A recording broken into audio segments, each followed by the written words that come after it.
IB Nation, welcome back to the Irish Breakdown podcast. We are live here on a Wednesday, which, if you are frequent of this show, which usually means it's a midweek rundown, but if you are also a frequenter of the show, you know we started a really deep conversation yesterday. If you haven't tuned into Tuesday's episode, we talked a lot about the things that Notre Dame has already in place that we believe will take them to that next level, and they have the ability to take it to the next level because they have several pillar things in the program right now. We talked about things from Marcus Freeman to the money aspect of everything to the initiative to take that next step. Well, today is the second part of that conversation. I know Brian has an article that will be out tonight at irishbreakdown.com that is going to be focusing on the other side of the coin. Because when there is improvement that is taking place, there's always, yes, we have this great structure in place, but also obviously there's improvements that you need to be able to take you to the next level, things that you need to focus on as a staff, as a program, as higher ups, leadership, everything in between down to the players, obviously recruiting. Like there's a lot of things that are included in what's going to take the team to the next level. And obviously this being a midweek rundown period, you're not used to me being on this show. So thank you all for having me here today. I very much appreciate that because this is going to be a very important conversation because everyone wants to get to the mountaintop, Brian, but there's got to be ways to get to that mountaintop, obviously. Yeah, and it was one of those things where it's like, we thought about doing that show tomorrow, and then I'd do the midweek rundown today, solo show today, but I was like, dude, I don't want to wait 2 more days to talk about this. Like, it's hot now. Let's talk about it now. And then we talked about, well, I'll do it in a solo show, and I was like, I don't think that's as good of a solo show as it is a team show. And so we decided to change things around this week. So I'll do a solo show tomorrow. But, it's just one of those things, Ryan, where you can say and be excited, and fans should be excited about the fact that Marcus Freeman and this staff and Chad Bowden and the administration, and there's a lot of people involved in over the last year, they've done a lot. Take the results out of the conversation, and they've done a lot to get this program to take some big steps off the field. Sure. And there have been some things that have happened, but at the end of the day, the on the field results are what truly matter. And yes, Notre Dame has taken some big steps, and they're further along now and all these type of things, but they still haven't won a title since 1988. They still haven't had a legitimate title contender with everything in place to maybe be that team since 1993. I mean, they've had teams, the 2012 team, that was a great year, a miracle year, but that wasn't a team you look at and say, boy, if they just catch a couple breaks, they could have beat Alabama. Nope, it wasn't happening. They've had teams that should have been title contenders, but weren't for Brian Van Gorder reasons or, fading down the stretch reasons because of the way the head coach. I mean, there's all types of things that have kept it, but those teams weren't, in fact, actually that type of team. And so until you get to that mountaintop, Ryan, and then knock off the top teams, you are a wannabe, right? And so you then have to figure out, okay, what do we got to do to not be that type of program anymore? I've said this for years, Ryan. Notre Dame is one of the best almost programs in college football. They're almost good enough to get there. They're almost good enough to do that, but they just can't get over the hump. Yeah. And so what we've done is we've looked at the areas that we think that improvement is needed, where they're either, maybe not quite good enough yet, or there's question marks. They have to prove it. There's a lot of those different things, Ryan. And we'll have kind of 5 points that we get into that are very specific. But I think the big thing that we need to discuss before we dive into the specific, bullet points of the 5 areas, and they'll be more broad so we can kind of fit different things into them. Like we'll talk about development, not just like quarterback development won't be a point. It'll be part of a bigger picture point because quarterback's not the only position where that is. And so we'll get into some of those things, Ryan. But the biggest thing to me that's still a question mark is, we talked about, Marcus Freeman and the potential he has and the things he brings to the table. But the culture of a football program is so incredibly important. And the premise of this was watching Michigan win the title on Monday night. And you look at Michigan, and we can pick apart parts of their team if we're looking at it from a talent standpoint, or, how does Notre Dame's talent stack up with Michigan's talent? And how does, Notre Dame's coaching staff stack up against this from a scheme standpoint? At the end of the day, the biggest change that happened in Michigan the last 3 years was a culture change. Because again, Yep. I know they cheated. We all know they did. But that's not why they have been the most physically dominant football team really for the last 2 years. And when I mean physically dominant, I mean blowing people out. I mean literally lining up, and they are the most physical football team, in my opinion, in college Mhm. football the last 2 years. They beat you up. Yeah, They they just beat you up. do. Yeah. And they believe in things like being fundamentally sound, playing the game for 60 minutes. They show up every week. They have a week schedule. Yes, they do. But you know what they do to every week team they play? They destroy them. And they've done that for years. Hey, you got to win big games. That's not just a talent thing. That's a culture thing. Where are you at mindset wise when you step on the field in those big moments? Notre Dame at times is there. At times Yep. they're not. They were there against Clemson in 2022. They were not there against Clemson in 2023. They were Right. there against, when you look at some of the big games. I mean, Ohio State, mentally, they were there. They didn't execute, but they were there. But against Louisville, they were not. And so, whereas Michigan, every time they've played Penn State the last 3 years, they're ready to go. They're fired up. They execute and they kick their butts. Right? There's Yep. a culture there that can be replicated because it's not dependent on how good is your scheme this week. Are you tired this week? Did you have midterms this week? There's a level of expectation of how you go about your business every single day that they have bought into at Michigan, that they have bought Yep. into at Georgia during their run, that they've bought into at Bama when they've had their best teams. And when Bama has faltered, a lot of times it's because they don't have that. Last year's Bama team, to me, had way more talent than this year's Bama team. I mean, just quarterback alone, you talk about Bryce Young versus Jalen Milroe. But why Yep. was last year's team so disappointing?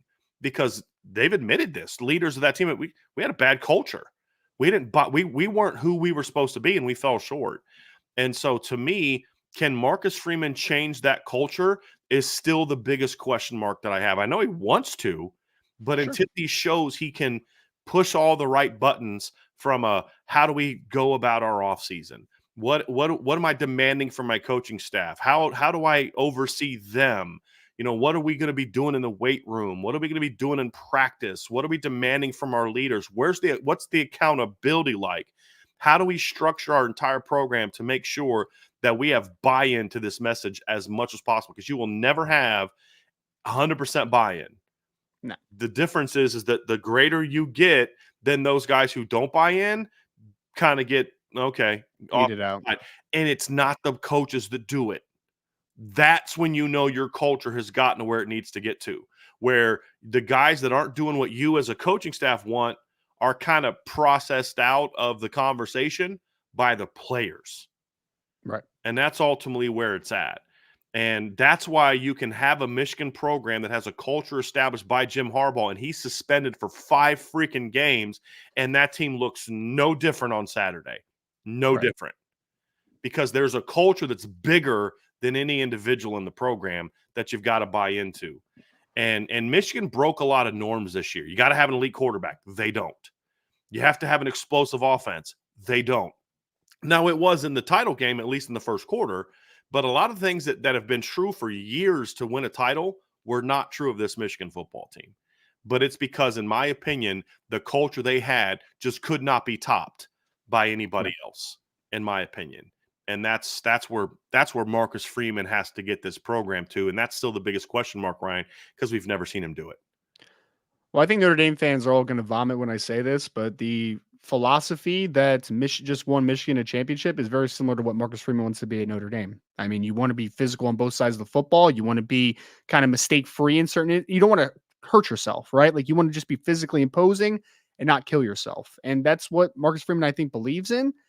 I would say this, Brian, because the cliche terms, the buzzwords that people love to hear is swagger on game days, right? They like to see swagger and they like to see a mentality, right? A physically demanding mentality. You're just going to beat your opponent into submission and you're going to laugh at them while you're doing it, right? All those types of things.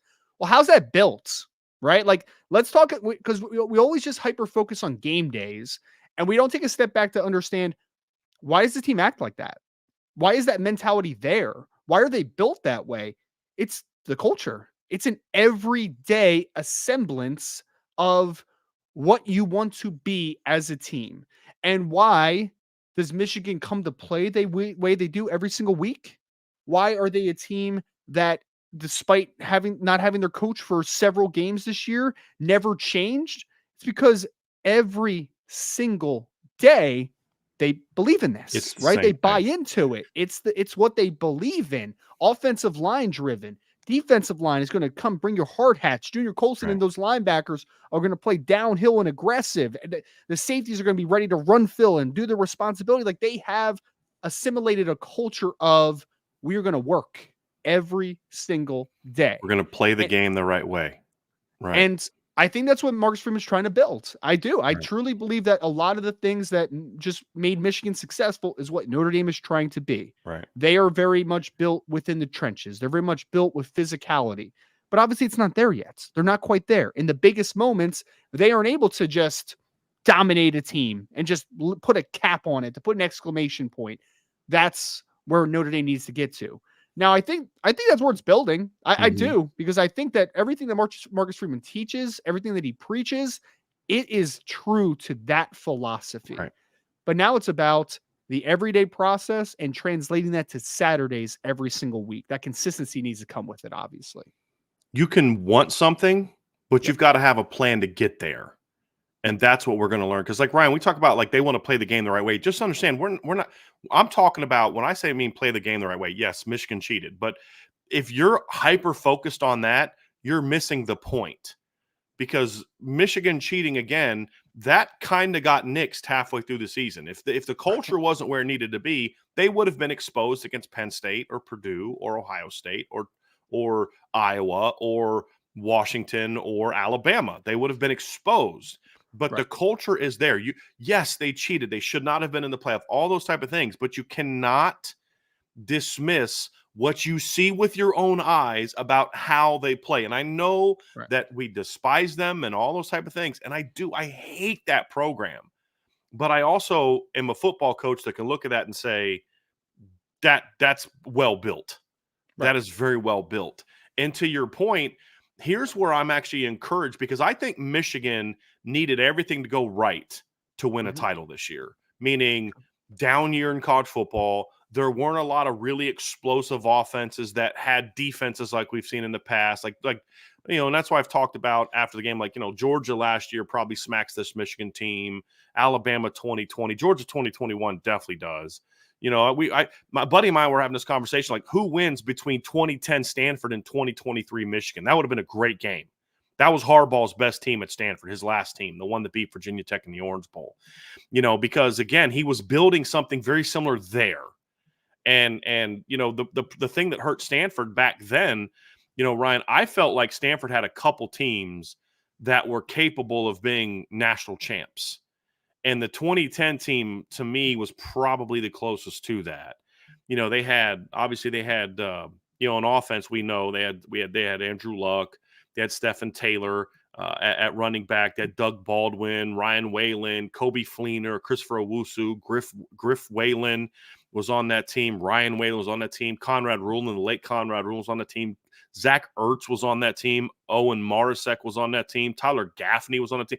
Levine Tualolo was on that team on offense. They were loaded, Ryan, absolutely loaded. And, David DeCastro was on that team, right? So Yep. they were loaded everywhere. And then on defense, you had Chase Thomas on the team, Shane Scott, Thomas Kaiser. I mean, that team was loaded, Ryan, absolutely loaded. Trent Murphy was on that team. But when you looked at it, they kind of, unfortunately for them, they were at a time where, number one, there wasn't a playoff. Yep. And number two, Oregon was also really freaking good. In 2010, Oregon beat Stanford, and Oregon played for the national championship. Stanford finished here ranked fourth. There wasn't an Oregon type of a 2010 Oregon type of team in the Big Ten this year or in college football this year. And so, but that doesn't take away from what they've built. I'm saying that to make this point. I don't know that what Michigan is doing is necessarily championship caliber year after year after year after year, because they are going to face teams that are going to be good enough talent-wise to take advantage of them, right? This year's Bama team was not capable of that. There was a lot of past Bama teams that would have, right? And so the timing was good for them. It doesn't take away from what they've done, but here's why it matters for Notre Dame. there are certain areas where I just don't think, and here's what comes down to. There are so many things about Michigan that are repeatable year after year after year, Ryan. But to me, to win a title and be a team that can contend year after year after year, there needs to be a level of explosiveness, of talent at the skill positions on offense and defense that you need to have. I think their defense was pretty close to that this year, Ryan, with the Will Johnson, with the Mike Sainristal, guys like that. Mason Graham. Yeah, I'm referring to skill. Like Okay. the line stuff, Ryan, for them has been, their Yeah. lines have been good enough to compete for titles each of the last 3 years. Mhm. It's been the Mhm. skill to me that's been their Mhm. issue. So now with Junior Colson and Mekhi Page and Rob Moore and yep. Right. And so what I think Notre Dame is building and what has me excited is Notre Dame is going to try to be what Michigan is as a line-driven team, but they're going to try to win championships with Jaden Greathouses and Cam Williamses and Jeremiah Loves and Jadarian Prices and Keedron Youngs and Bo Collinses and Chris Mitchells and Benjamin Morrisons and Christian Grays, to where I think the skill talent has a chance to be much better than what Michigan has, which to me is important because that means Notre Dame, if they're able to build the trenches in the way that we've seen established by Michigan, that Marcus Freeman has been saying he wants at Notre Dame since he was hired. Yep. The difference is Notre Dame still could have a chance with the CJ Carrs and the Kenny Minchies and hopefully a Riley Leonard and Deuce Knights to say, but we can outscore you as well. If Right. we get into a year where we have to play an 18 Clemson, a 19 LSU, a 20 Bama, we're great in the trenches, but I felt Notre Dame's line play against Bama in 2020 was pretty good. It was the skill. That was the big difference in that game. Notre Dame had 2 elite guys. Bama had a bunch. And that was the difference of the game. You're trying to, you've got a Kyle Hamilton who almost picks a pass off, but once he almost picks that pass off, they just said, we're not going to throw at him anymore. We're going to pick on Clarence Lewis. We're going to pick on Nick McLeod. We're going to pick on Sean everybody Crawford. but, everybody but him. Yep. And so to me, you look at it and say that yes, this blueprint has to be the foundation of who we are. It's going to establish our culture, but as part of that culture, we're going to be great out here too. Because if you want to truly contend, especially in a 4-team playoff, that you're going to get some matchups where 1 week you're playing a team that is physically can compete with you, and you've got to be able to outskill them. The next week you're playing a team that maybe can match you skill-wise. You've got to be able to out-physical them. It gives you more, matchup favorability, in my opinion, as you look at kind of taking that next step. And so that's another part of it where he hasn't been so focused on line, toughness, that they've ignored, hey, we got to go out and get elite skill players too. And I think that's kind of what kind of gives me some encouragement when you get down to it. But at the end of the day, all the skill talent in the world, Notre Dame's never probably going to have the most gifted athletes in the country, no matter who they play. That's probably not going to happen. There's always going to be as good as your receiving core, Texas may have a better one. Or, LSU may have a better one. Or Ohio State may have a better one, in a couple years. And they've got Cardinell Tate and Jeremiah Smith and Brandon Inniss running around, right? That's pretty flipping good, right? But you've got to be able to still be able to be dominant in all capacities. And I do think Marcus Freeman understands that. But does he have the ability to create a culture of within the program where every week you're going to get some version of their best? They're at least going to be in the ballpark of their best. You're never at your very best week after week after week.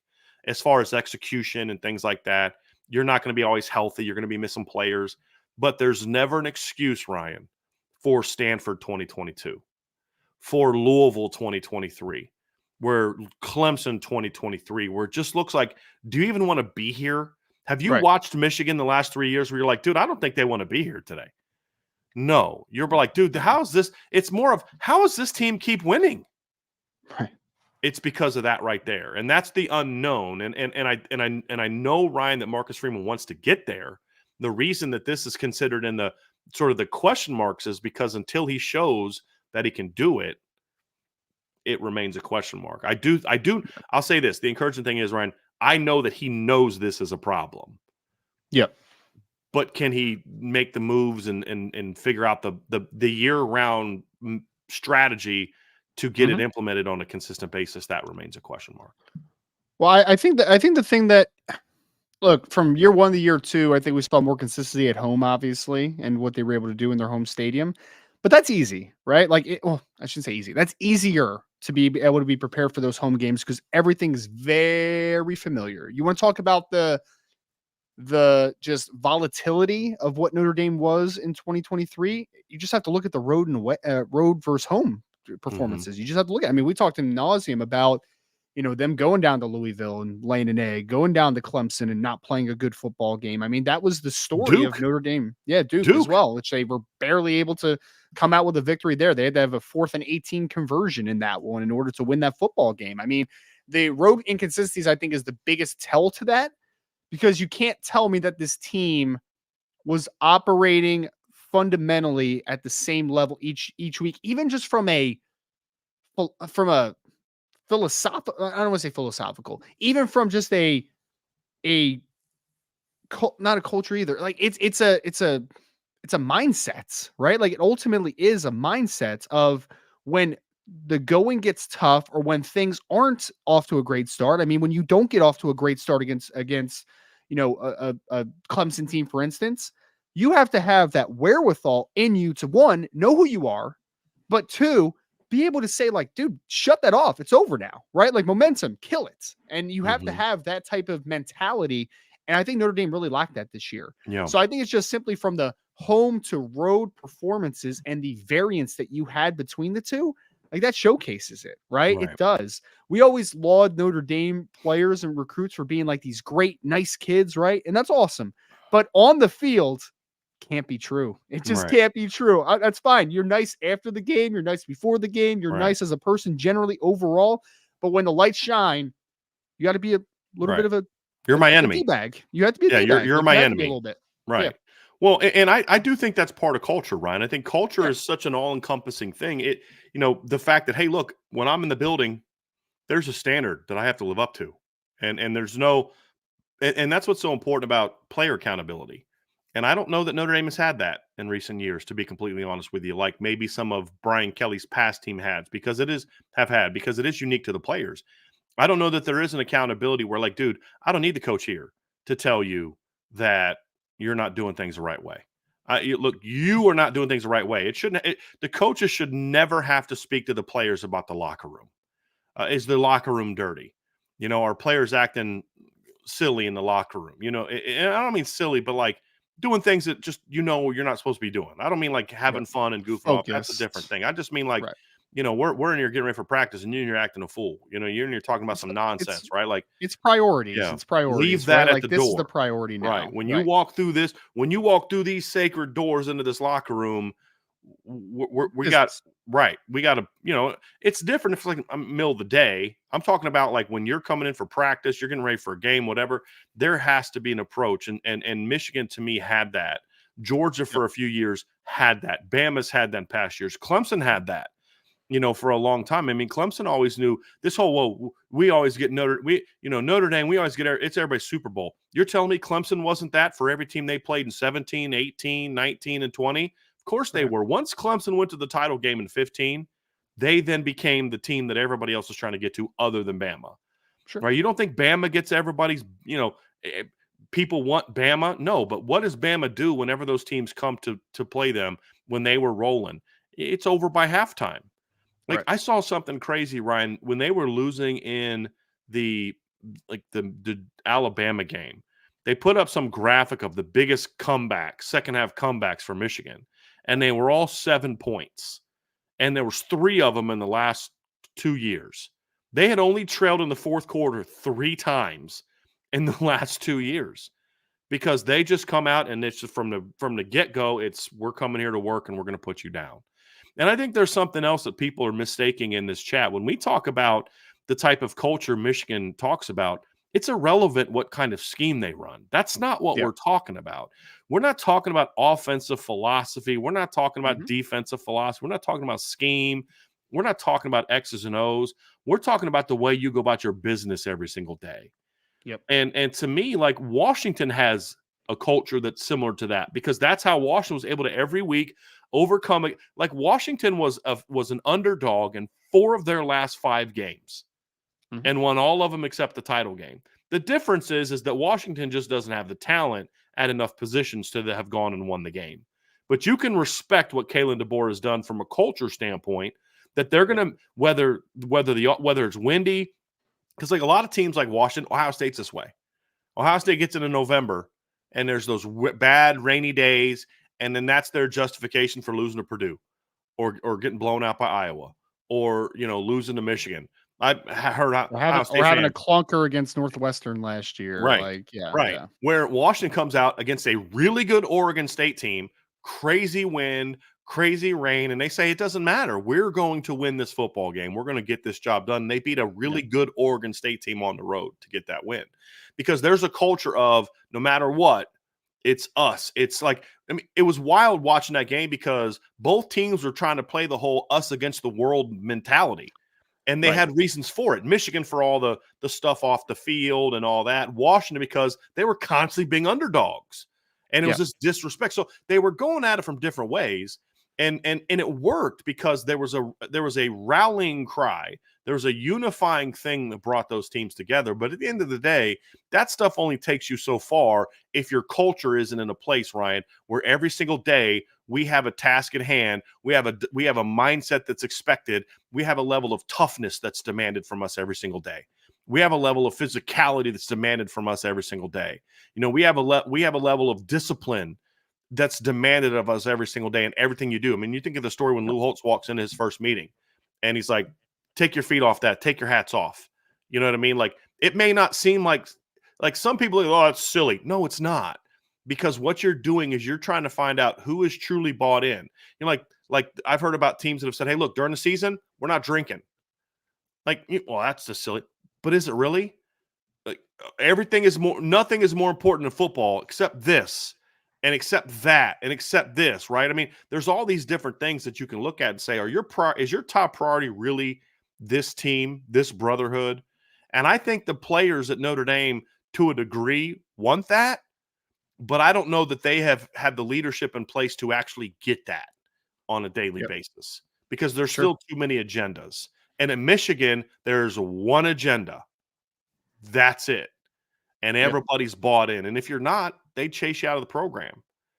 I also think the Michigan versus the world thing was really stupid, right? Because it's like, you're not against the world, like you cheated. Right. Exactly. But on the other side of it, though, is that even though it was really dumb that that's what they were preaching, they believed it. Other players believed it ultimately. I mean, you might think it's dumb and misguided, and I certainly do. There's no question about that. But regardless, Mason Graham and Ladarius Hamilton and Zach Zinner and all those dudes, they believed that. Right. They did. They thought that it was unjust. And I want to bring this up because too many people in the chat are missing the point here. There's a comment from Cody Luckett. He says, how about the level of competition Michigan played versus our schedule the past 2 years? They have one tough game the entire year till playoff, and that's Ohio State. No duh, they never trail.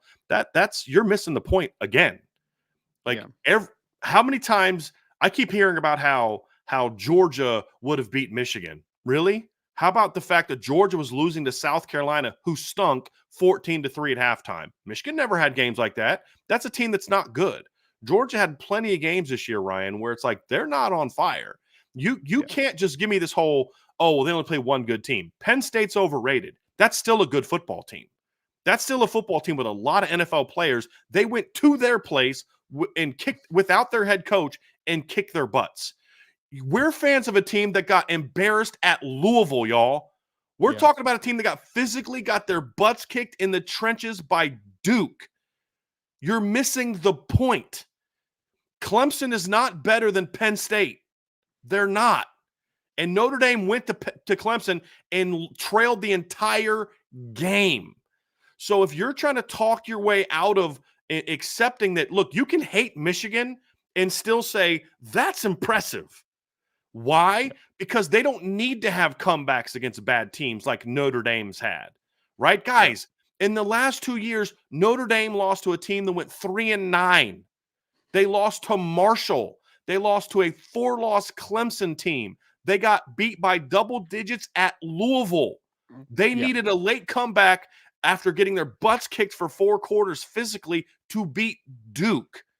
right? So you can miss me with all the but their schedule sucks thing. Okay, then we should expect Notre Dame to go 12-0 next year because their schedule Well, sucks. They play one good well, team. and Michigan in a 4-game stretch to end the season played Ohio State, who's a top 5 team at the time. They played Alabama, who was a playoff team at the time. And then they played Washington, who was a top 4 Right, team and undefeated Pac-12 champ. So, right, like, they had a tough stretch of the season. It was just at the end of the season, right. And obviously. So, again, their schedule sucked. other Right? than But that, yeah, it's not right. like Notre Dame's only lost to Ohio State and Bama and Georgia the last few years. That's not the case. They lost at home to Cincinnati. In any universe, the last 3 years, do you think there's any chance that a Jim Harbaugh-led team loses at home to Cincinnati? I don't care how good Cincinnati is. No, they don't. Or They don't. Louisville, just Or Louisville. Louisville, Like, or yeah, barely beat Duke, yeah, or get are down 24-9 against Clemson. right. No, those things haven't happened, and they've played comparable teams, right? So you have to be able to look at this and say, I hate Michigan. I despise Michigan. I don't Yep, think what they do scheme-wise, there's things that I don't think translate, but you have to be able to look and say, they have a blueprint that Notre Dame needs to follow in certain areas about a culture that everybody's bought into. It's not about mimicking Michigan. It's about understanding that there's a culture that you buy into that has to be there. And if yep, Notre Dame had Michigan's culture, they would not have lost to Louisville. It would not have been a competitive game against Duke. They would not have lost to Ohio State because guess why? Michigan doesn't lose to Ohio State. They would not have lost to Clemson, right? So you can't sit there and say, "Well, I'm going to dismiss this because their schedule was soft," and you're missing the point. You're missing the point of what we're saying is because whatever you think of their schedule, they show up to play every single week, which is why yeah. they don't have any close games against bad teams, right? I, I said it on this very podcast, and I was texting. I was actually about to pull up the text and put it on Twitter the other day because, look, man, I'm a Notre Dame fan through and through. I hate Michigan and USC with the absolute everything that I have in me. I hate those 2 programs. Hate them. But I said in the middle of the season, I was like, Michigan's got the best all around team. You have to be able to be honest about stuff, right? Like, we have to be able to just look at it and say, hey, what they did worked. It was like, Brian, I know you don't pay attention to the NFL much, but I remember how the Los Angeles Rams built their team a couple years ago when they won the Super Bowl. Everyone was like, that's stupid. They traded away everyone. They don't have any draft picks left. But you know what? It worked. They They got a won a Super Super Bowl. Bowl. I mean, ultimately, it still worked. Is it the formula for everyone? No. Is it maybe not sustainable in like that instance? Absolutely not. But ultimately, what they did, what their culture is, what their mindset is, it worked. They won. They won a championship. It worked. I mean, Right. so yeah, give credit to that and obviously understand that there are some things about Michigan's run that Notre Dame can take and say, they did that way, so we can do something similar to that, but also understand that you're going to be different. It's going to Right. look You have to different. find what works for you. Yeah. Right. And that's the whole thing is, Ryan, we're not saying you see the blueprint that they laid. This is exactly Notre Dame needs to run this run scheme. They need to do this. No, we're saying is Marcus Freeman is already trying to build a program similar to that. He wants to be a line driven team. He wants to play great defense, but Yep. he also, I believe, understands the need to have better skill and different things. But the reality is the point here is that Notre Dame's culture needs buy-in at a very high level. It needs to be one that creates physicality. And Yep. here's the thing. You are not a physical football team if you're only physical 8 out of 12 games a year. You're not. It just means you're better than them. The fact is you can look at games that Michigan has played, for example, and said, okay, yeah, that team wasn't good, but you've never watched a game that Michigan played and said, Michigan wasn't physical today. Mhm. They're always physical. You can Right. point to games this year where you're like, dude, Notre Dame got their butts kicked in the trenches, like by Duke. Yeah. Repeat Louisville. that again, by Yeah. Duke. Okay. And so, yes, there is a level of buy-in that has not been grasped. And people are saying, well, it doesn't happen overnight. Guys, we've never said it happens overnight. No, We're just that it having needs a to happen. The conversation process needs about to happen. where Notre Dame needs to get to win a championship. And I don't care if it takes 12 Right. years or 3 years or 4. Here's the reality. The last coach at Notre Dame that took over a situation where there was a need for a dramatic overhaul, the last 2 times it happened, one coach in year 3 went 12-0 and went to a national championship game and lost to a team that had way better players. That was Brian Kelly. The previous time that happened was Lou Holtz when he took over for Jerry Faust. That was a bad program. There was a terrible culture, and he had to change it. The first year they went 5-6. Next year they went 8-3, collapsed down the stretch, lost to Penn State, lost to Miami, lost to Texas A&M in the ball game in a blowout. And then, but what did Lou Holtz do after that? He didn't say, let's keep doing what we're doing. No, he said, listen, I'm not getting what I want. I don't have the buy-in that I need. So it's on record as saying that next offseason was brutal because he wanted to make people quit who weren't truly bought in. Right now, it's harder to do that in today's era just because of the way that we kind of coddle athletes to a degree. Some of it's understandable. Some of it's like, no, we don't need to go that far. But the point is, even after 2 years, Lou Holtz said, this culture stinks and we got to change it. And he took dramatic steps to changing it. But where ultimately did the change happen? The things he did led to what, Ryan? Player buy-in. So you couldn't get away with certain things because Tony Rice wouldn't let you. Andy Heck wouldn't let you. Wesley Pritchett wouldn't let you. Frank Stams wouldn't let you. Todd Light wouldn't let you. Pat Terrell wouldn't let you. You know what I mean? And that's why before they're about to go on the road to play the number 2 team in the country with the national championship on the road, they sent home 2 of their best players. Sent them home. You're not playing. Did it make it harder to beat USC? No. Because it actually, I think, in my opinion, galvanized them because they said, it doesn't matter if you're Ricky Waters and Tony Brooks. It doesn't matter who you are. You're a starting receiver. You're one of our top running backs. You're a freaky NFL talent, but you're going home because you didn't do what we have agreed to as a football team that we're going to do. And screw them. We're rallying together, and we're going to go kick USC's butt. And you know what they did? They kicked USC's butt. Right? That's culture. It does take time to build, but you have to truly have the ability to do it. We knew Coach Holtz could do it because he'd done it before. The reason that we're having this conversation here is because we don't know if Coach Freeman can do it. I will say this, Ryan, as we conclude. I'm confident he will be able to get it done because he has shown in the things that he's done, the moves that he's made, the things that I'm hearing behind the scenes about some of the players that have been kind of told to move on, that you're like, from a football standpoint, like, why are you telling this guy to move on? Because it's not about football. It's about the culture. And this is the last couple years, including a guy that was played a position that this year you probably could have used him if he would have got his head on straight. But they were like, you are not bought into what we're trying to do as a team. You got to go. Right. So I do believe he understands that the culture's not there yet.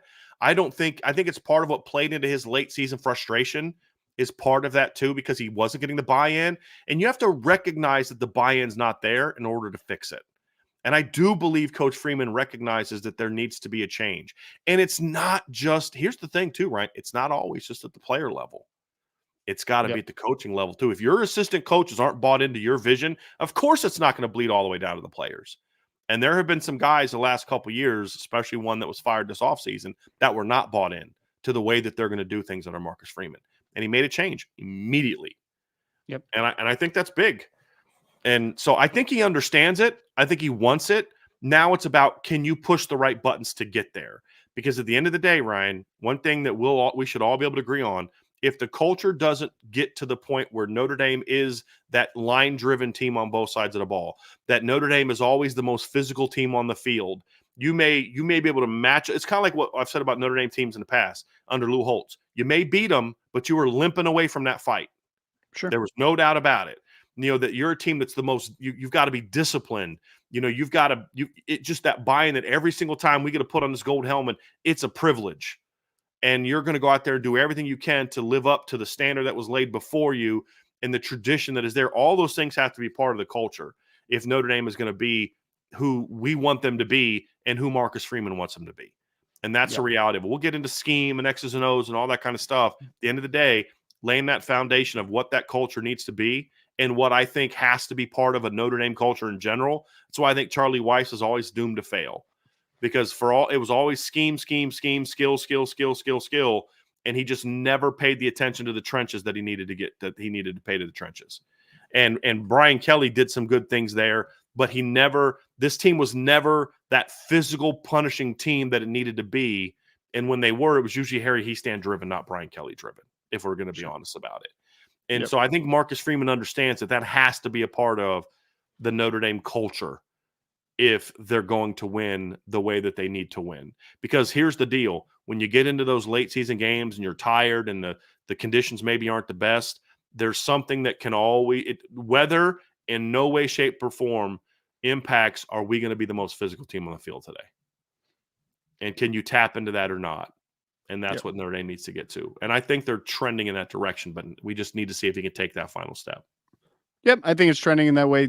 I would 100% agree on that. And I would also say that I just hope that it happens before I die so I can see a championship. I hope that happens. That's my one wish in this world as a Notre Dame fan, is that I hope I see a national championship before I die, because I was born in 91. So that was not it's not a thing that I took part in, unfortunately, in my lifetime. But obviously the culture was the main conversation point here, folks. We're going to get into 5 Can I say one thing real quick, Ryan? Because somebody in the chat just made a point.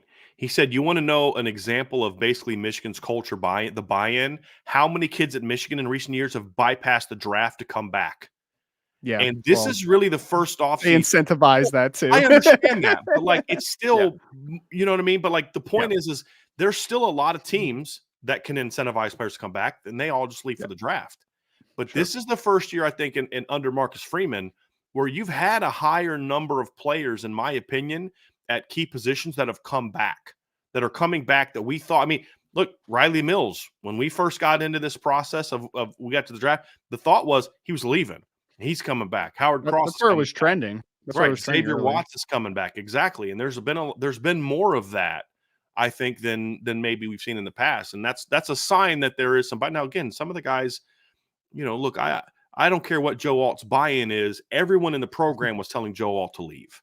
Yeah. Because yes, we'd love to have you back, but dude, you got to look out for yourself, right? I mean, everybody thought Marcus Freeman believes that, Joe Rudolph believes that, right? So I mean, where some of these other kids, it's like they're more on the fence. So some guys are just no-brainers, man. I don't care how much we love you, man. You need to go do what's best for you. You need to go to the league, right? And so like Quentin Nelson went through that. I don't know if you know that, Ryan, but I was told by a pretty good source that Quentin Nelson like knew he needed to leave, but like he just had this thing where he just wanted to come back and prove something in 2018. He wanted to be a part, and everybody was like, dude, you've got to, you know, we love that, but you got to go, man. Like, you know what I mean? Like, and I think that's something that is part of that buy-in too. You'll see more of that. You'll see more guys being willing to stay and battle for starting jobs, and see more guys turn down the draft when there is that true buy-in. And I think we saw a little bit at this offseason, in my opinion. Agree. So we're going to jump in. We want to spend a lot of time on the culture, because that is the big overarching emphasis that we want to see for Notre Dame football moving forward. We're getting the 5 keys a little bit more specifically about things that we want to see Notre Dame improve upon and add to the arsenal this offseason and into the future. Before we do, if you guys could just hit that like button for us. If you're listening to us on YouTube, make sure you are subscribed down there, hitting the notification bell. If you're listening to us after the podcast on any of your favorite podcast platforms, subscribe there. And also 5-star reviews are always very much appreciated. And we'll hit those keys here next on the Irish Breakdown podcast. All right, Brian. So 5 keys that we want to get a little bit more specific with. The culture, obviously, conversation was a little bit more of an overarching everyday into games, away versus home. The first thing that we want to talk about, and we talked about it in yesterday's show, is that Notre Dame's talent level, position by position, is getting to a much higher level. Notre Dame is recruiting at a higher level. They're hitting the transfer portal more consistently and hitting on some really good football players, in my opinion. But ultimately, the next step, and this is more of a high school into Notre Dame route, Notre Dame needs to develop a better at certain positions. You know, historically, Notre Dame has been a great developer of offensive linemen. They've historically been a great developer of tight ends. I mean, there are the positions that they have their bread and butter in developing. But you think about the quarterback position in recent years as one that Notre Dame has not developed to a championship level.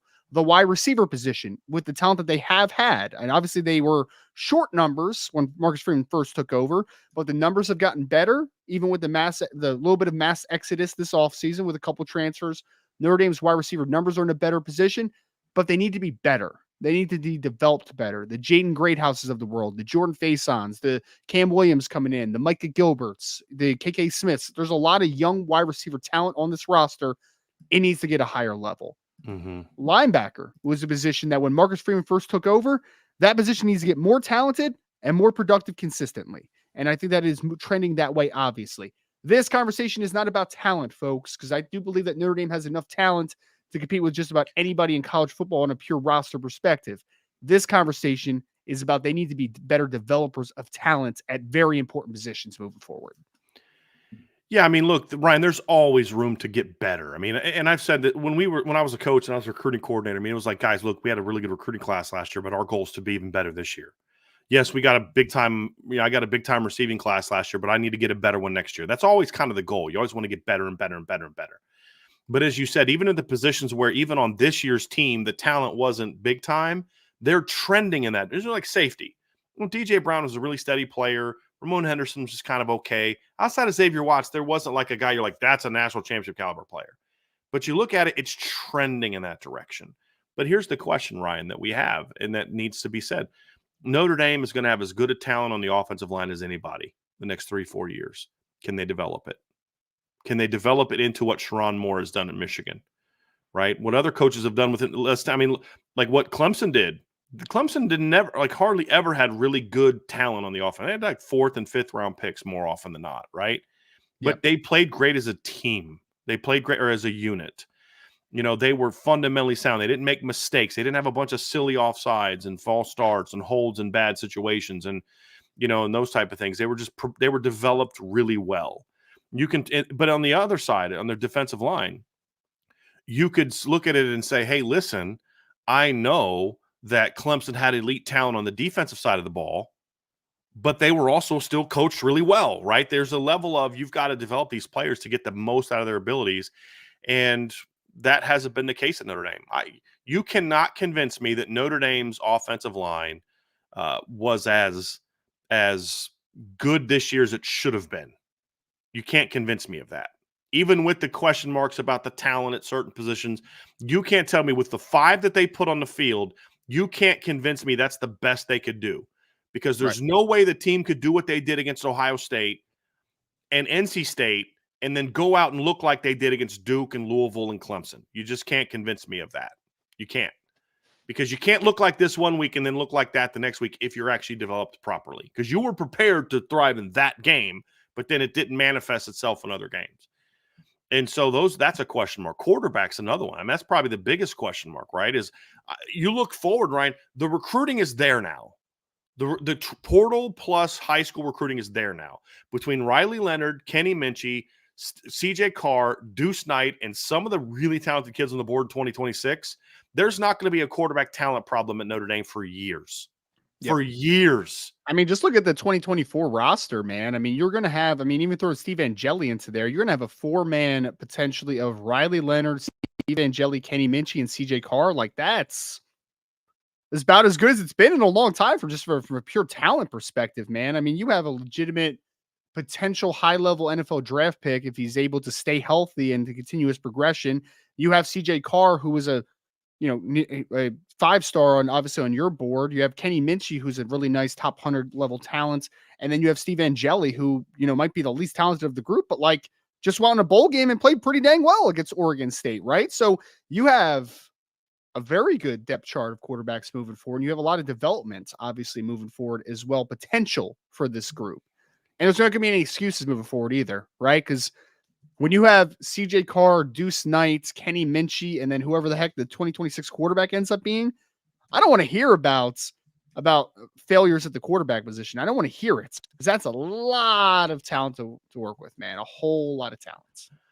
Just a real quick update, Ryan. Notre Dame did, in fact, Rod Hurd made it official. So we'll talk about that at the end of the show a little bit. He did make it official. He is transferring to Notre Dame. So they Former did it. Northwestern safety Yep, or it defensive was an back. honorable mention defensive back this year for Northwestern. So we'll dive into that. A little bit of a position change for him, so we'll dive into that later. But Ryan, I think when you look at it, you mentioned on quarterback. If Steve Angeli, if I'm right about Steve Angeli, and he's the least talented kid on this quarterback roster, guess what, guys? Yep. You've got a really talented quarterback roster. Because Steve Angeli's got more talent than the kid that started most of the games in 2022. He's got more, I would say, he's, I mean, you and I have talked about how Ian Book had a lot better arm talent than I think people give him credit for. I actually think Steve Angeli has more, even though he's not as accurate as Ian was. He's got more guts than Ian had as a passer. He's shown that in his one start. He showed that in his one start. And so to me, like you said, Ryan, there's no lack of talent there. It's, can you develop the mindset, the technique, the decision-making, and the guts to go out there and play like a champion? Can you do that at wide receiver? Look, they've had plenty of talent at wide receiver to be better than they've been. But can you develop it? Can you get the depth? Sure, they've got plenty of depth. But can you develop it? That's still a question mark. And I think a lot of this, for me, comes down to right now more so on the offensive side of the ball. But look, in 10 years, the coaching staff on defense is not going to be what it is now, right? Can you that's where that culture comes from, right? But you feel like that side of the ball, I'm a little bit more confident in because of who the head coach is, right? Offensively, that's still a big question mark because I don't know that he necessarily knows what it takes to get the offense where it needs to get to, which is why it was so important that he makes good hires.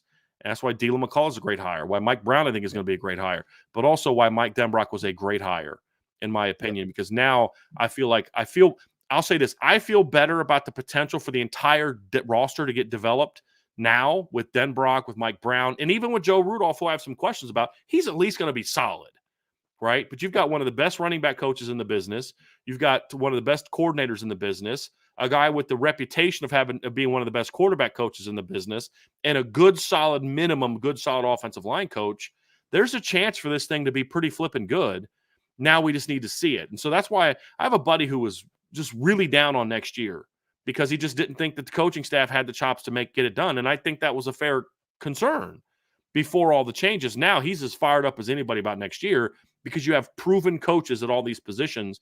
And that's the side of the ball that to me is still the biggest question mark.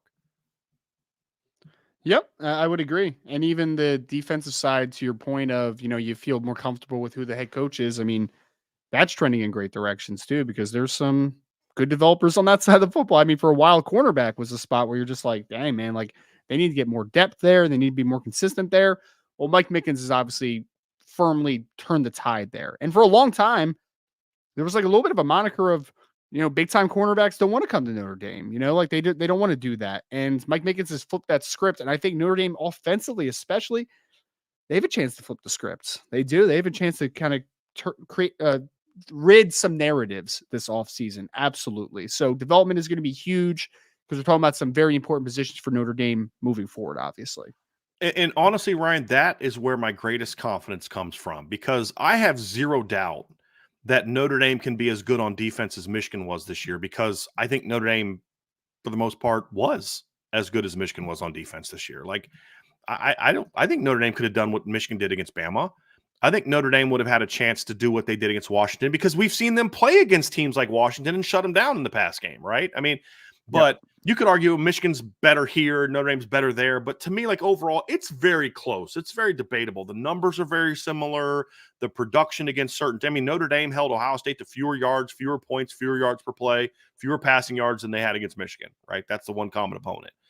But the difference is I don't know that the offense has what it takes. The Notre Dame offense has not had what it's take to get there. And to me, that's where I'm encouraged because I think the talent on offense at Notre Dame is significantly greater than what Michigan had. With all due respect to Roman Wilson and Cornelius Johnson and the guys that they had at the skill positions, Blake Corum, Donovan Edwards, I'm not trading Notre Dame's offensive skill players for Michigan's. And that includes quarterback. And the only position where you could argue Michigan has really good talent is a position where Notre Dame has really good talent, which is tight end. Because I really like Loveland as a tight end. He's a really good football player. Very good, yeah. Barner's a good player too, as a second tight end, especially. But Notre Dame is fine. Notre Dame's pretty good there. You know what I mean? And so now it's just about, can you do what you need to do scheme wise? Can you have the combination of aggressiveness plus, being turnover cognizant, right? Being Sure. aware of, we can't turn the ball over a ton, but not so timid that you're afraid to turn the ball over. Can they be an explosive team against this team and that team? Those are all the question marks that we still have, that I feel like Mike Denbrock gives you a much better chance of being that, because the one year that I felt Notre Dame's offense actually did step up in some big moments was the 2015 season. I mean, look, they didn't lose to top 5 Stanford because of their offense, guys. They scored 36 points, 29 of them on offense, because they did have a kick return from CJ Sanders in that game.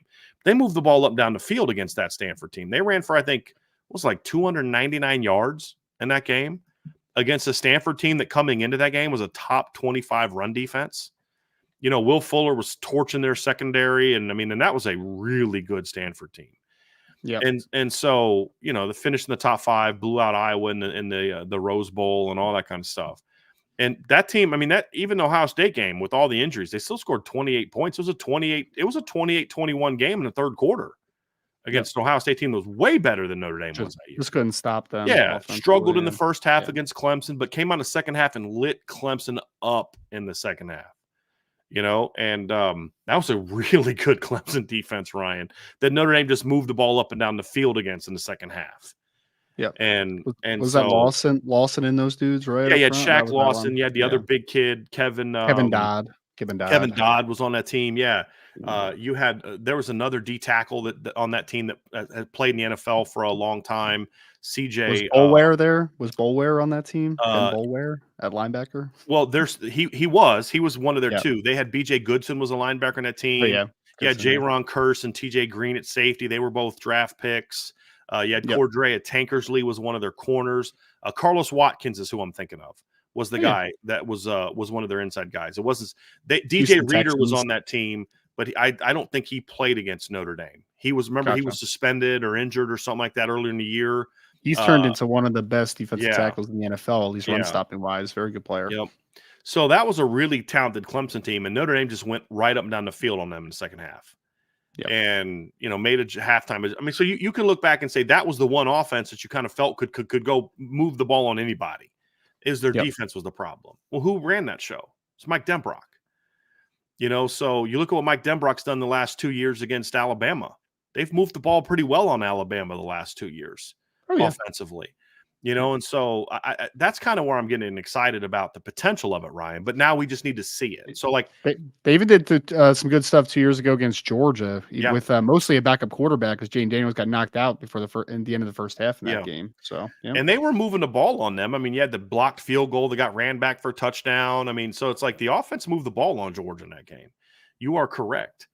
So that's just kind of, to me, Ryan, where I look at it and I say, I'm more encouraged now than I would have been a month ago. And I'm someone who was a higher on Jared Parker than most from a potential standpoint.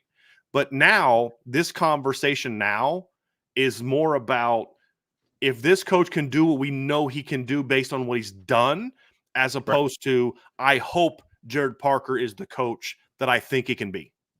Sure. That would have been what this conversation would have been about. That's a much more unsettling conversation. And especially if it's the same coaching staff, if it would have still been Chancey Stuckey, those type of things.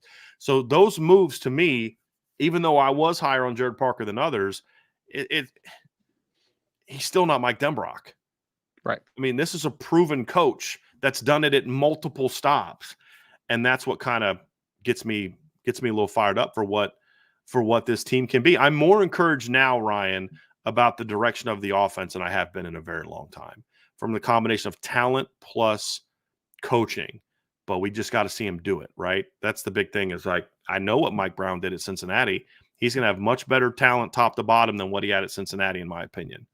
He may have had 3 NFL players at Cincinnati. He's got like 7 on the roster right now, at least, at Notre Dame. Sure. And so that's going to be the key. Talent's there. Can they turn it? Can they develop it? Brian, I'm gonna kind of flip the script a little bit here, just because we kind of finished that segment talking about the offense mostly.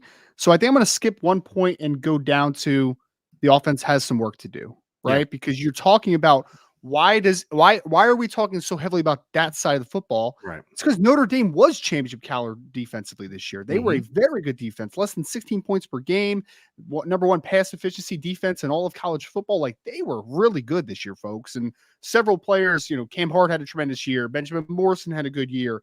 Xavier Watts was an All-American. The interior defensive lineman had really good years. I mean, there were several Notre Dame players on defense that were legitimately excellent this year. And that defense, as long as it plays as good as it did last year or better, they're going to have a chance to be in that ballpark next year and the foreseeable future. But ultimately, Notre Dame to get over that hump, it's going to be about the offense. It is. What has been the stinging point in the big games over the last few years? What's been the stinging point? And this extended back to Brian Kelly era, and it also is obviously the beginning of the Marcus Freeman era here.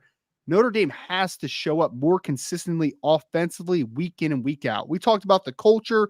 We talked about the philosophy. We've talked about that in nauseam at this point. But regardless of what it exactly looks like under Mike Denbrock, it needs to take a massive step forward, because the 39 plus points per game was great this year. Really nice step. But you're ultimately going to be judged what you do against Ohio State, what you do against Clemson, what you do against top 25 teams, top 10 teams. Notre Dame's offense has to take a step forward into 2024 and beyond. Ryan, there is no question that Notre Dame took a step this year in a lot of ways. A lot of that had to do with talent. They still just had better players than the teams that they played against. But even in some of those games where they scored a lot of points, you still came away thinking they left a lot of points on the field. I felt that about the Central Michigan game. Like, they left a lot of points in the field. Even the Pitt game. I mean, Ryan, they should have scored 70 against Pitt. Like, think about that. I didn't think they were like offensively like crisp against Pitt. Like, they were just making plays, man. Your first two drives, you go down and throw interceptions in their territory. You know what I mean? And it's just like, you got bailed out a little bit by Chris Tyree's punt return, and then your offense kind of got hot late in the game. But you had a fumble return. You had two special teams touchdowns that game. You had a defensive touchdown that game, and your offense finally got going. But you watch the Stanford game, and they scored 56 points and had a bunch of yards, but you're just like, that was a sloppy first quarter. You were actually trailing to Stanford in the second quarter. You're just like, it just got to the point where they were just like, okay, Sam's doesn't have it today. Let's just run it at him. I mean, think about that. Your 6-year senior quarterback just can't read a defense in game 12, and you're just like, let's just run it all over him. Like, that's not where you want to be. Right. I mean, it's not where you want to be. And so even in some of those games, you left yourself, wanting a little bit. The USC game was another one, although I think that one was one that I think we need to look at a little differently because of the circumstances of the game. I understand why the offense pulled back a little bit, but even then, they didn't light USC up the way that they could have or should have. And so, and then, of course, in the big games, the offense was either non-existent or just bad, bad. And those things can't happen. And so at the end of the day, Ryan, you're going to need an offense at Notre Dame.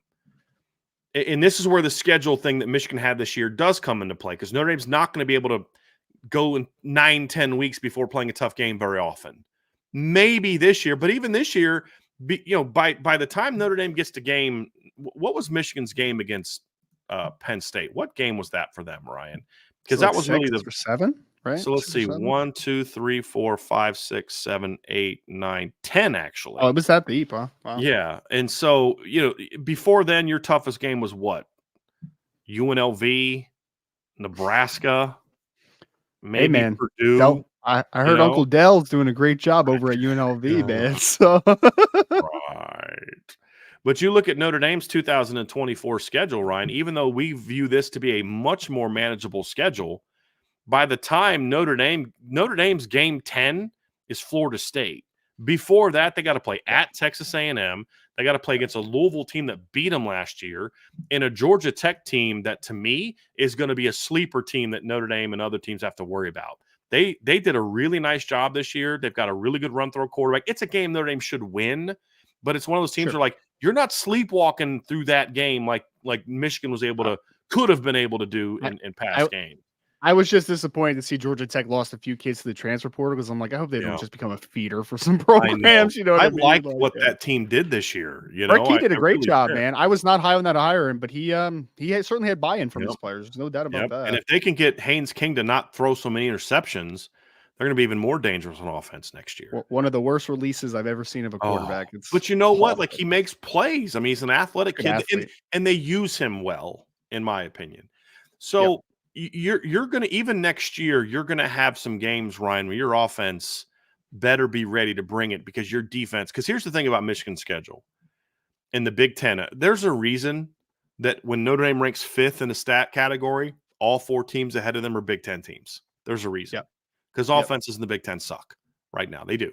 Now, that's going to change next year with Oregon coming and USC coming and Washington coming and UCLA coming. I get all that. And then Matt Rule's doing a really nice job. Built that. Nebraska's going to get better. But this year it was really bad.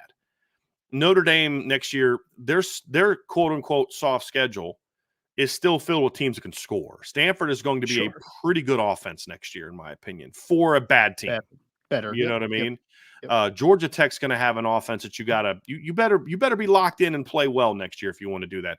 And I'll tell you a team that I also think could end up having a pretty decent offense next year, Ryan, that if Notre Dame has one of their sleepwalk games, could make that game more competitive than it should be, is Virginia.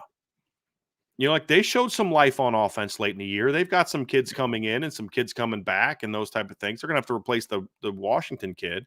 It's good, man. But it's one of those things where Notre Dame's defense is there's more potential for an off day to hurt them more than it would hurt Michigan's team if they had an off day on defense because of the schedule they play.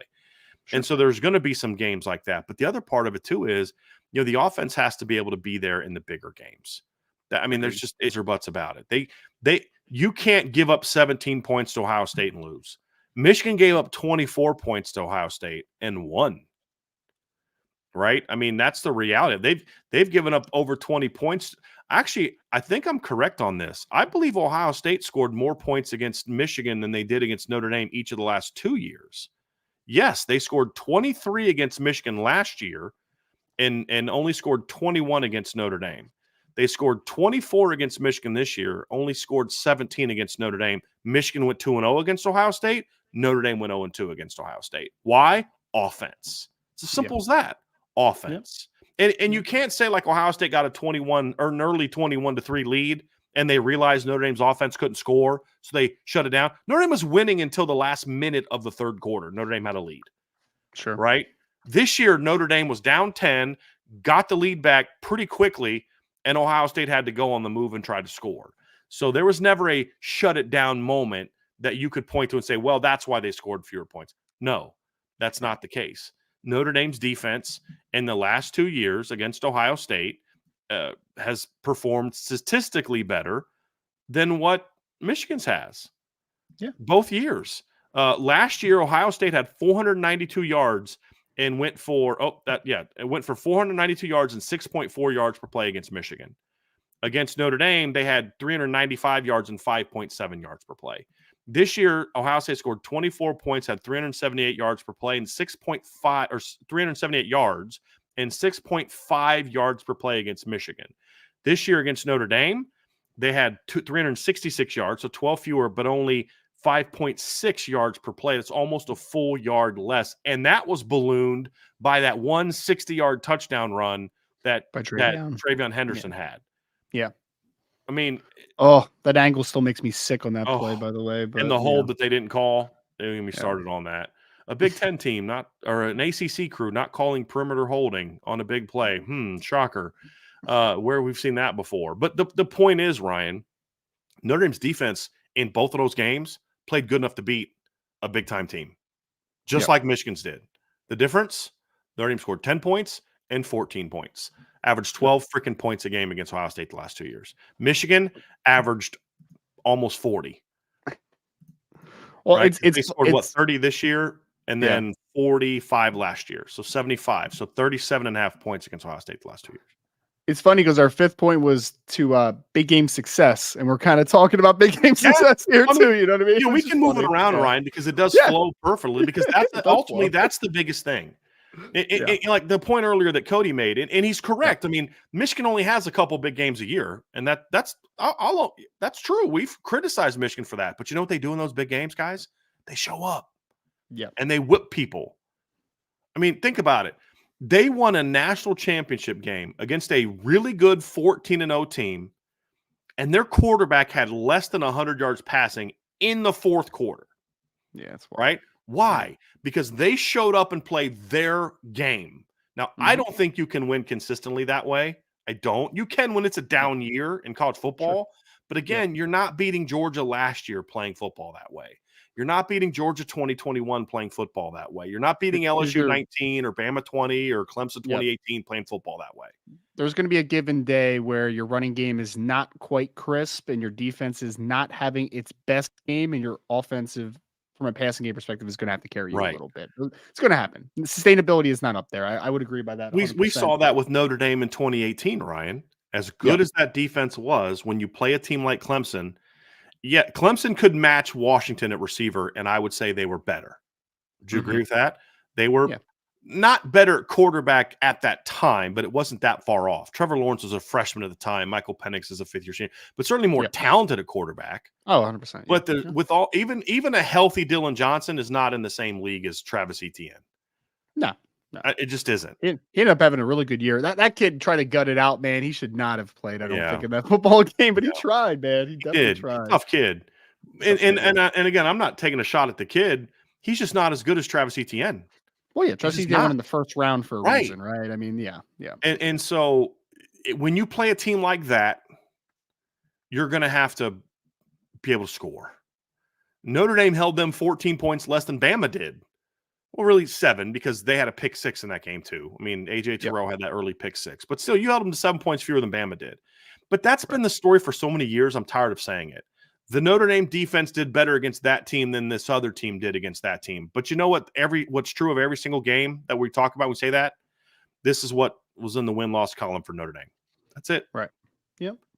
I mean, and it's always comes down to, right, Ryan, let's Bama 2012 couldn't score. Right? You look at 2017, you go on the road against Miami, score 8 points. You play Georgia at home, you hold Georgia to 20 points. A team that was the national runners-up, you held them to 20 points, you lost because you scored 19. The next year, you hold Georgia to 23 points, you lose because you only score 17. Right? I mean, this has been the story every single big game they've had outside of 2015. Every single one, your offense doesn't show up. Every single one. Yep. And that includes the Fiesta Bowl 2 years ago, Ryan, where the offense in the first half is lights out and then does nothing in the second half. Yep. It's been true every time. Your offense doesn't play good enough to win big games. Yeah, and, it's a perfect mesh. Obviously, we were talking about point 2 there, folks. Of offense needs to take a step forward, but that obviously meshes into key 3 of well, you have to have big game success, and that because it's the offense for the most part that hasn't showed up in those big games. It hasn't been good enough. And I would say it's also a mindset thing. That's where the culture comes into play a little bit too, Ryan, because again, like the Louisville game, that was a big game. Right? I mean, it was night game, undefeated team, Louisville. ranked team. Like that's a big moment. You have playoff. The playoff was still in Notre Dame's grasp at that time. And you did not show up emotionally and mentally for that game. Either side of the ball. Now, the defense was able to turn it around at one point, but early on, that defense looked like they looked like the offense did on that first couple series. And then they buckled down and did what they needed to do until the offense put them in some really bad spots. But the defense didn't exactly play lights out that game too. But we're criticizing a defense, Ryan, that played against a Louisville team that, this year had some pretty good offensive players. I mean, you look at the bowl game. I don't really care about the bowl game. They didn't have Jawar Jordan. They didn't have Jamari Thrash. I don't care what happened in the bowl game. But when you look at what Notre Dame did to that offense, Ryan, I mean, they scored 33 points, but that was not because of the Notre Dame defense. Yep. They only had 330 yards of offense in that game. I mean, and how much of that came on the first drive of the game? Quick Louisville note. Did you see that Kevin Coleman is in the portal again? Again? By the way, yeah, he's in the portal again. So it's gonna be 3 schools in 3 years, which is Not surprised. not great. It's not a great No, situation to be in. But I not mean, your point stands though, is that there is a lack of, for whatever reason, focus in some of those big games, especially on the road this year. They just did not seem focused and ready to go, and it just did not seem well prepared overall for whatever reason. Whether that is traveling, whether that is game day preparations, whether that is just a mental block. I don't 100% know what that is, but regardless, got to get it fixed. Got to fix it, because ultimately you are going to play some good teams in the future on the road. You're going to play it, and it's going to happen. So yes, they need to be able to have that big game success. Point number 4, which I actually think, Brian, like this is going to align perfectly. Point 4 and point 5. Point 4 is you need to get better on both lines moving forward, because it was offensive line wise in 2023. There were some really good moments. I think about Ohio State. I think down the stretch, they played some really good football for the most part. But then there were some clunkers. You know, you didn't play well against Duke. You didn't play well against Louisville. Like, there were just some games where you're just like, oh, like, what is this? What is this offensive line today? And then defensive line wise, it was pretty consistent on the interior, but like Viper needs to get more consistent. You need to have more tackle for loss production, sack production, moving on next year. Defensive line can still take a nice step forward, and offensive line needs to be a much more consistent unit. So overall, you are a line-driven program. You have said this countlessly. Got to be able to establish a line of scrimmage, win in the trenches, run the football, stop the run. Well, Notre Dame needs to be better and more, I should say, a lot more consistent on both sides of the ball, offensive line, defensive line wise. Well, because like we could argue, Ryan, and debate if Notre Dame's defensive line was good enough to win a championship this year. I would argue it was. It didn't put up big sack numbers, but you know what? Neither did Michigan's. Like if you compare Notre Dame's this year tackle for loss production and compare it to Michigan's, it's almost identical. You know, actually, I'm going to pull that up. Notre Dame this year averaged 5.77 tackles for loss per game.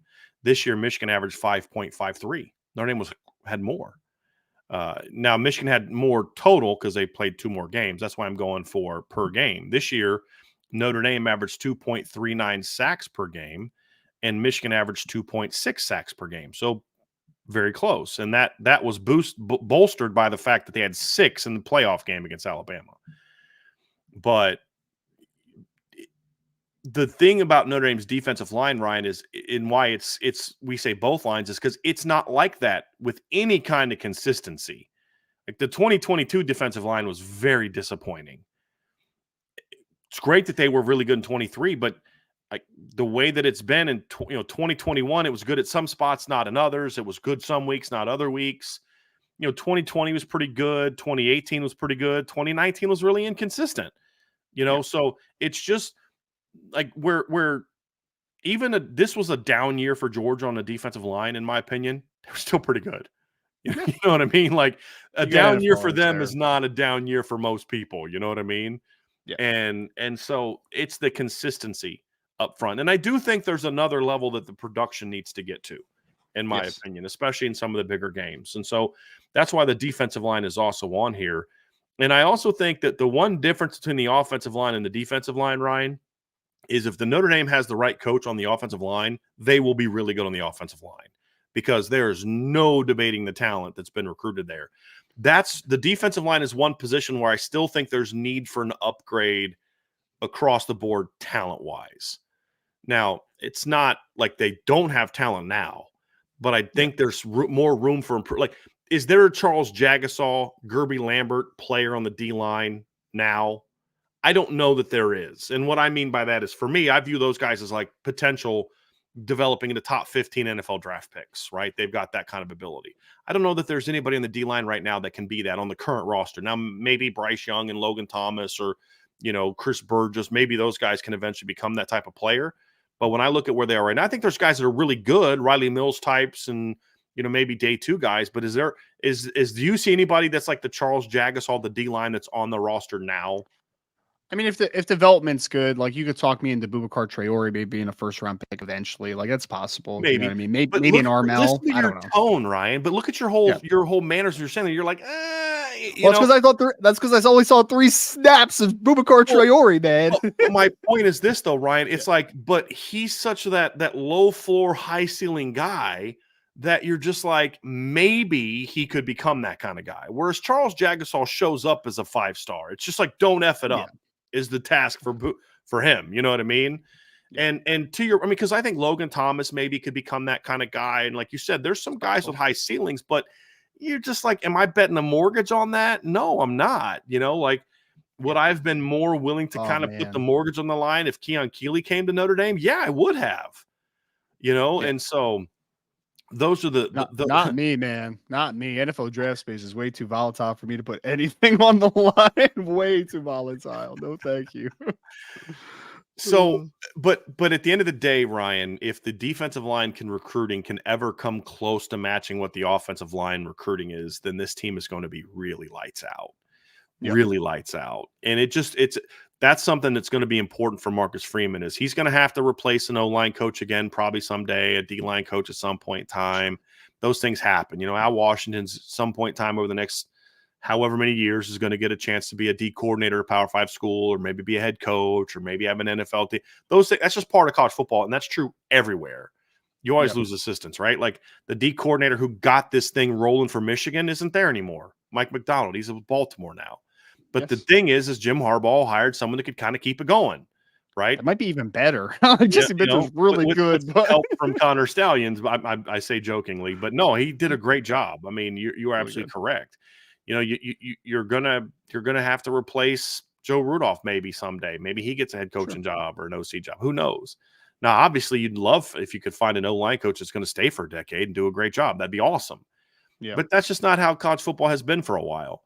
And so that's going to be an important thing for Coach Freeman is if you're going to be a line-driven coach, you always got to make sure that the standard you have for your position coaches at those two positions needs to be as high as anywhere else, if not higher, Sure. outside of maybe strength coach. I would even argue that they're every bit as important, if not more important, than the coordinators. And Yeah. honestly, because an elite O-line can win a championship with a good offensive coordinator if you have an elite offensive line. Sure. We've Yeah. seen that, you know, and so same with the defensive line. If you have a good defensive coordinator, but you got an elite defensive line, you're gonna be really flipping good, man. If you got the talent everywhere else. So I yeah, agree. that is going to be it. And then we can get to the last point now, Ryan, too, which is speaking of important hires, it transitions nicely into our next one. It does because the offensive and defensive lines, obviously, a big part of their development is physically, right? Being able to be at their best peak physical performance. And obviously, there's a new strength and conditioning coach at Notre Dame, Lauren Landau, who obviously was formerly, just kind of doing his professional thing, was with the Denver Broncos for a time, has been a strength coach that has been well recommended by a lot of great professional athletes. I mean, you've mentioned obviously Ryan Harris in the past. You've mentioned guys like Von Miller, some really Christian good McCaffrey, professional Peyton athletes. Manning, yeah. Yep. That they're advocates of Lauren Landau and what he's able to do to develop a athlete physically. So that's going to be a big one because for a team that is offensive and defensive line driven that we keep harping on, you have to have a good strength coach. You got to be able to make sure that those guys are in their peak physical condition. Obviously, that extends past just the lines. You need to have linebackers, defensive linemen, and everybody else in both sides of the football in their peak physical condition because a lot of things that happen, Brian, like most teams, it's about playing their best football at the right time, right? Peaking at the right time. That's all about physical performance. That's all about physical Mhm. development, making sure that you are mitigating nagging injuries, making sure that the body is recovering properly on a day-to-day basis. The nutrition is good. Lauren Landau is going to be very important for this program that wants to be built off of being built in the trenches and being super physical. You obviously have to have a great strength and conditioning coach as well. Mhm. It's simple, Ryan. It's got to be a home run. He's got to be a home run. It's got to be the right hire. You had one of the best in the business, and you lost him. That's going to happen. It's part of the deal. It was for a lot of reasons outside of your control. But at the end of the day, you've got to replace him. I mean, Ryan. How many different offensive coordinators does Nick Saban won a national championship with? I think it's 4, maybe Probably, yeah. 5. Right? Sounds right. He had Jim McElwain in 2009 and 11. It was I think 11. I'm pretty sure Doug Nussmeier was the OC in 2012. You had He's at Lane least a Kiffin. right? Was he a Yeah, co-OC? because I Yeah. think McElwain had left. Let's actually go look at that. 2012 Alabama football team. That's one thing that Wikipedia does do well. Yeah, Nussmeier that was his first year as the offensive coordinator. Their 2015 title team, I believe, was Lane Kiffin, right? So Lane Kiffin was your guy in 2015. And Brian Dable and Mike Locksley were your 2 coordinators in 2017. And then in 2020, it was Sark was your guy in 2020. Steve Sarkisian was your OC in 2020.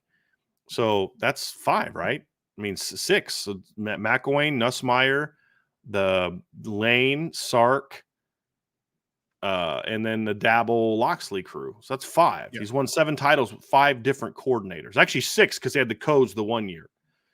So what's the key? You lose good coaches, you have to replace good coaches. You lost Matt Balis, you got to replace him with one of the best because Notre Dame, you nailed it, Ryan. You cannot be a dominant, physical, line-driven team if you don't have a great strength coach. I don't care how good your offensive line coach is going to be. You're always going to fade in the fourth quarter. You're always going to fade in November, and it's especially true now that you've got to win 4 games to win a title.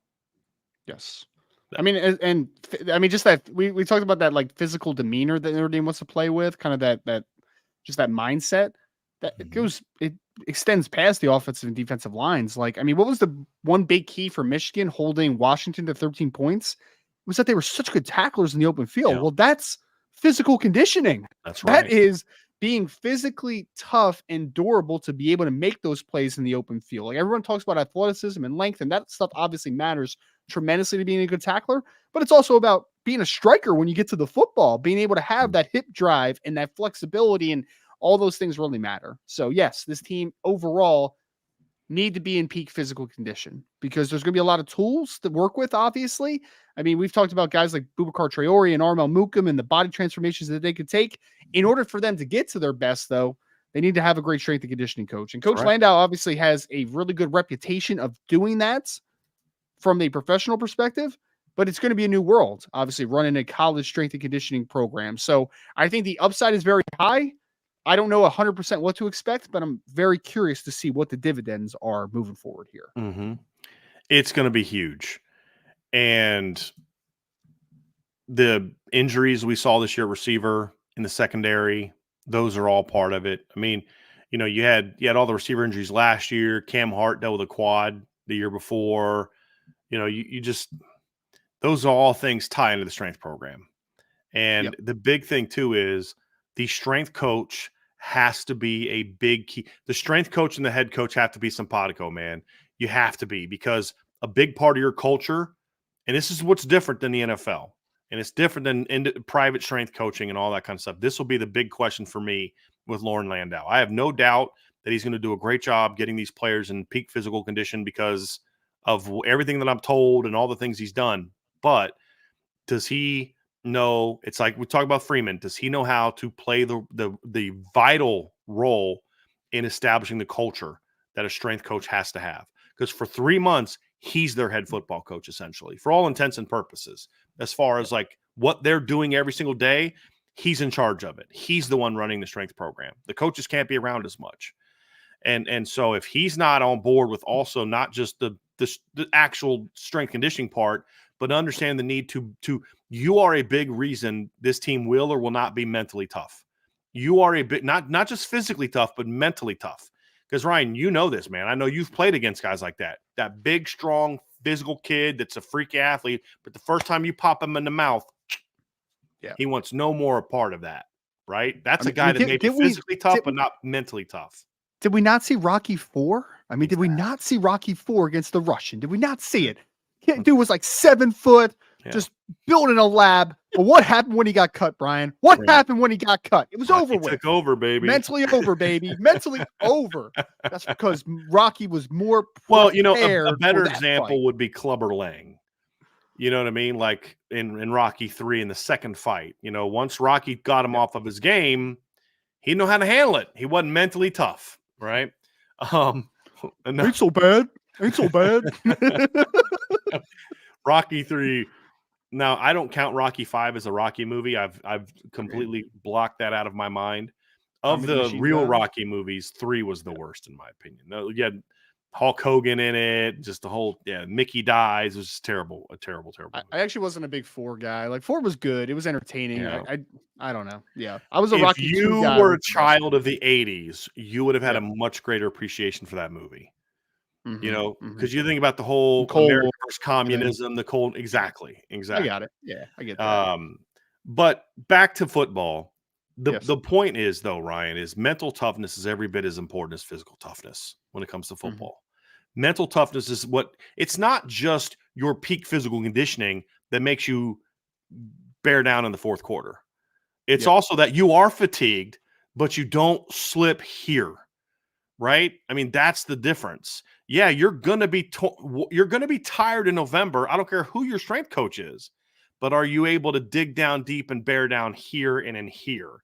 That's a lot of times the difference. You can have two great strength coaches in regard to building up the bodies, but the guy that's able to build up the spirit and the mind from a toughness standpoint is going to do better than the guy who only focuses on the body.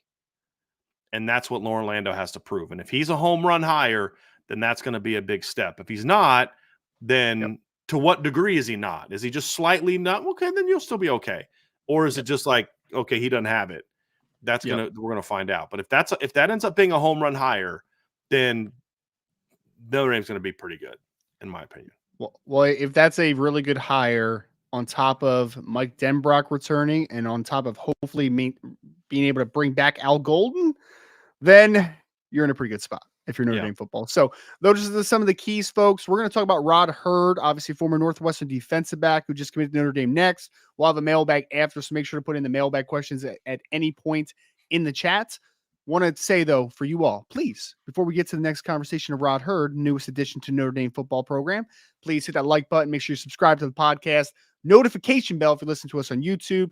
Any and all of your favorite podcast platforms, subscriptions over there, and 5-star reviews are always very, very much appreciated.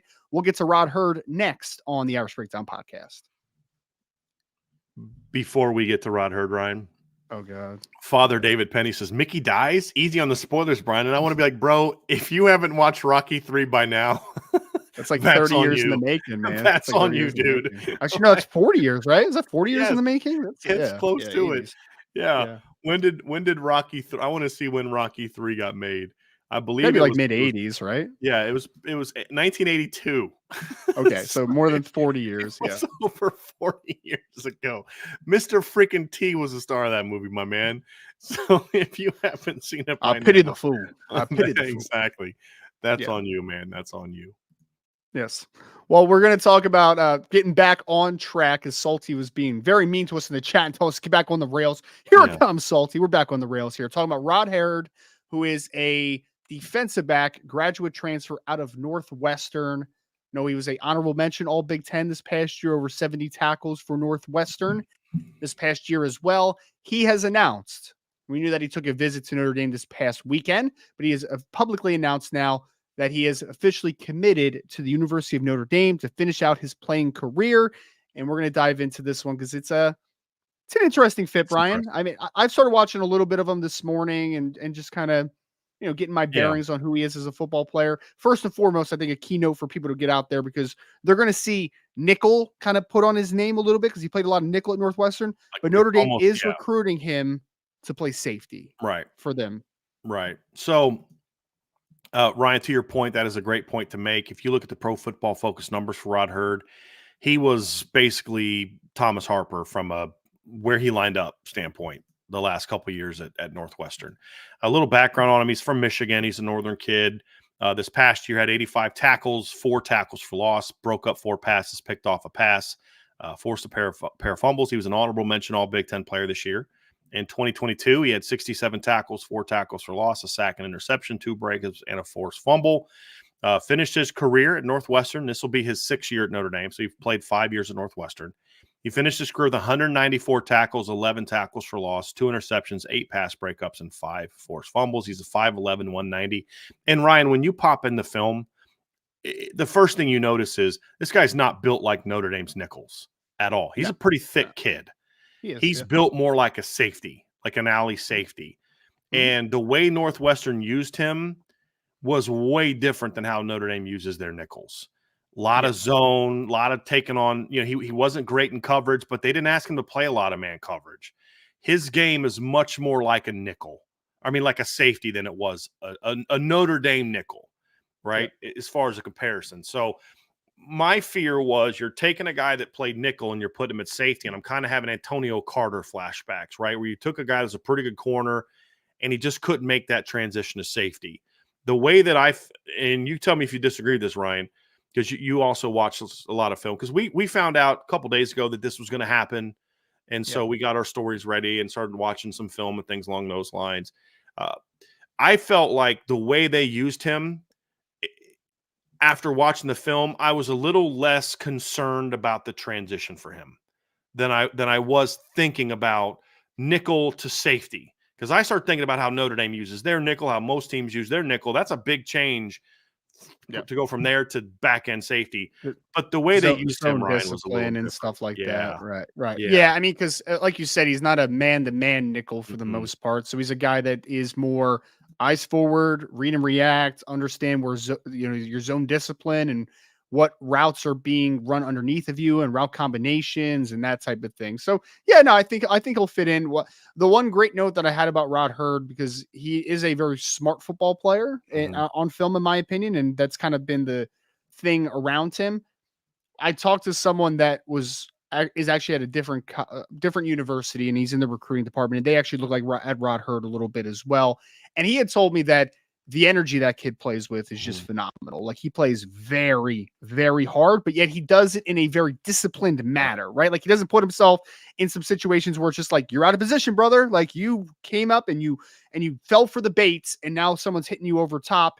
He is a player that has been very disciplined and a Yeah. smart football player. Yeah. So I think it's And good productive. insurance on the back end. I mean, he Yeah. had over 150 tackles the last 2 years in the Big Ten, right? Like, He's a feisty tackler, yeah. man. Like he'll put his body out there, no And that's the doubt. thing. I mean, look, is he an elite player? No, he's not at all. Is he a great athlete? I don't think he's a great athlete. Is he a better athlete than the guy that they had starting at safety last year? Yeah, I think so. Yes, yes, he is a better athlete And than that's yep. the reality of it. And so when I look at him, Ryan, too, he's a real physical kid. And we talk about Yeah. being good tacklers. He's a pretty good sound tackler too in space. Because I assume that's why they used him at nickel at Northwestern, was because the common misnomer about the nickel position is that you don't need to tackle, just put small guys in there. It's like, Right. nope, that's Not not the how way that they works. played. Yeah, No. 85 tackles this past year, Yep. Ryan, that kid had. You, 85 you tackles. you need to be able to be a sound tackler. You need to be able to be a force player. You need to be able to run the alley at times. You need to be able to be a good open field tackler as a nickel, Right.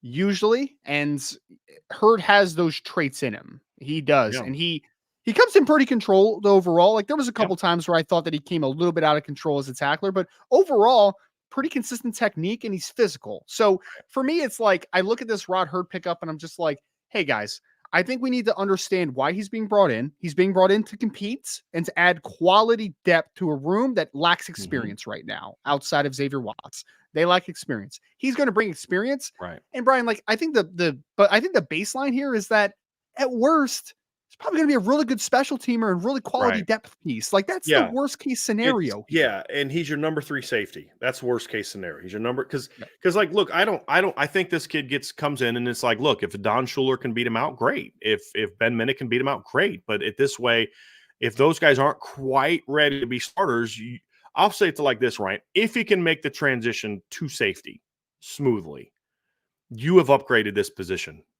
next year. He's a better athlete. He's better in space than what they had. Yep. Now, he's not quite as long as DJ, probably about an inch and a half shorter Yeah. than DJ was. A little bit lesser arm, but he's actually a pretty decent arm length, I thought, on film for a guy like that. But what He's you have solid. is you've upgraded your tackling ability at that second safety position, in my opinion. A little better in And space than what DJ yes, and they was. didn't ask Like, yeah, DJ and Ramon to close. play man coverage hardly at all last year. Huh. And you talk about, guy that's smart. How's that going to translate to safety? We'll see.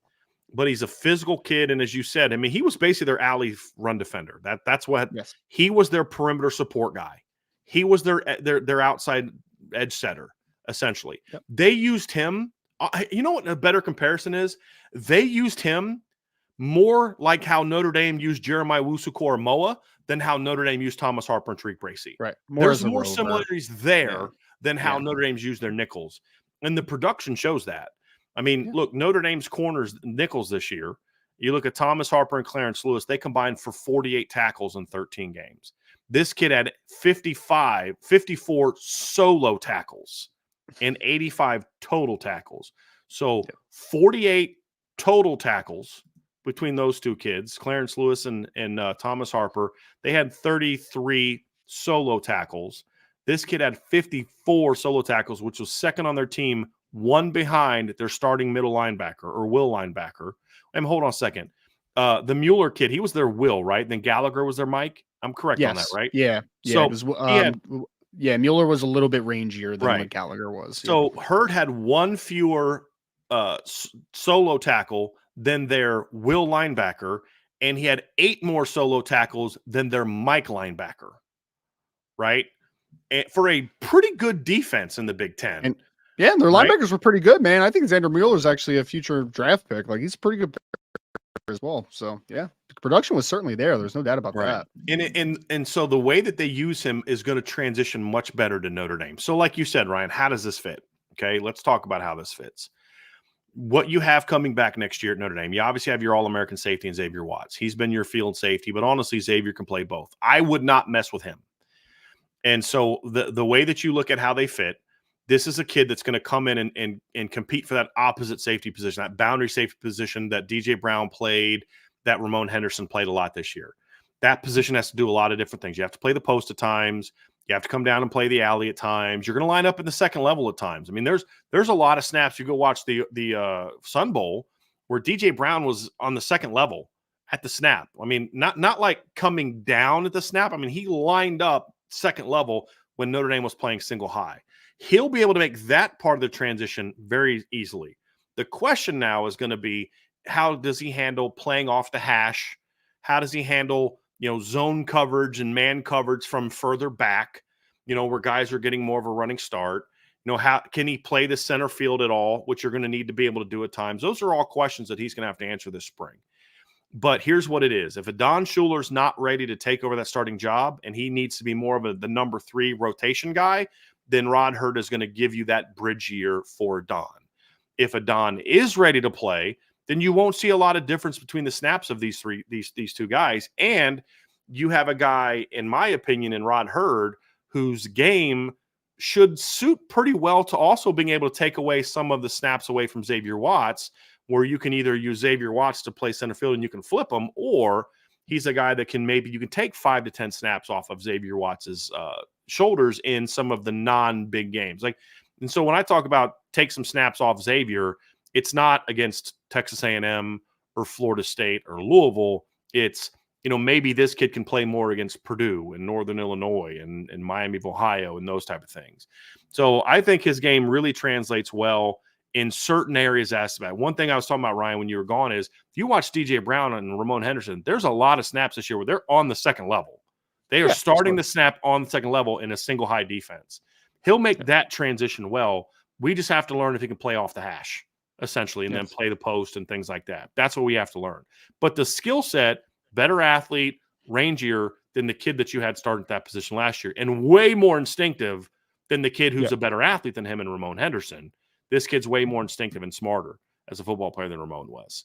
And that's why you let Ramon walk and you go find a kid like this, because this is a better football player than what Ramon was. So in my opinion, I think Notre Dame has a chance to upgrade this position if this is a big if Rod Hurd can make the transition to the third level, then I think this secondary is going to be upgraded at safety. Yep.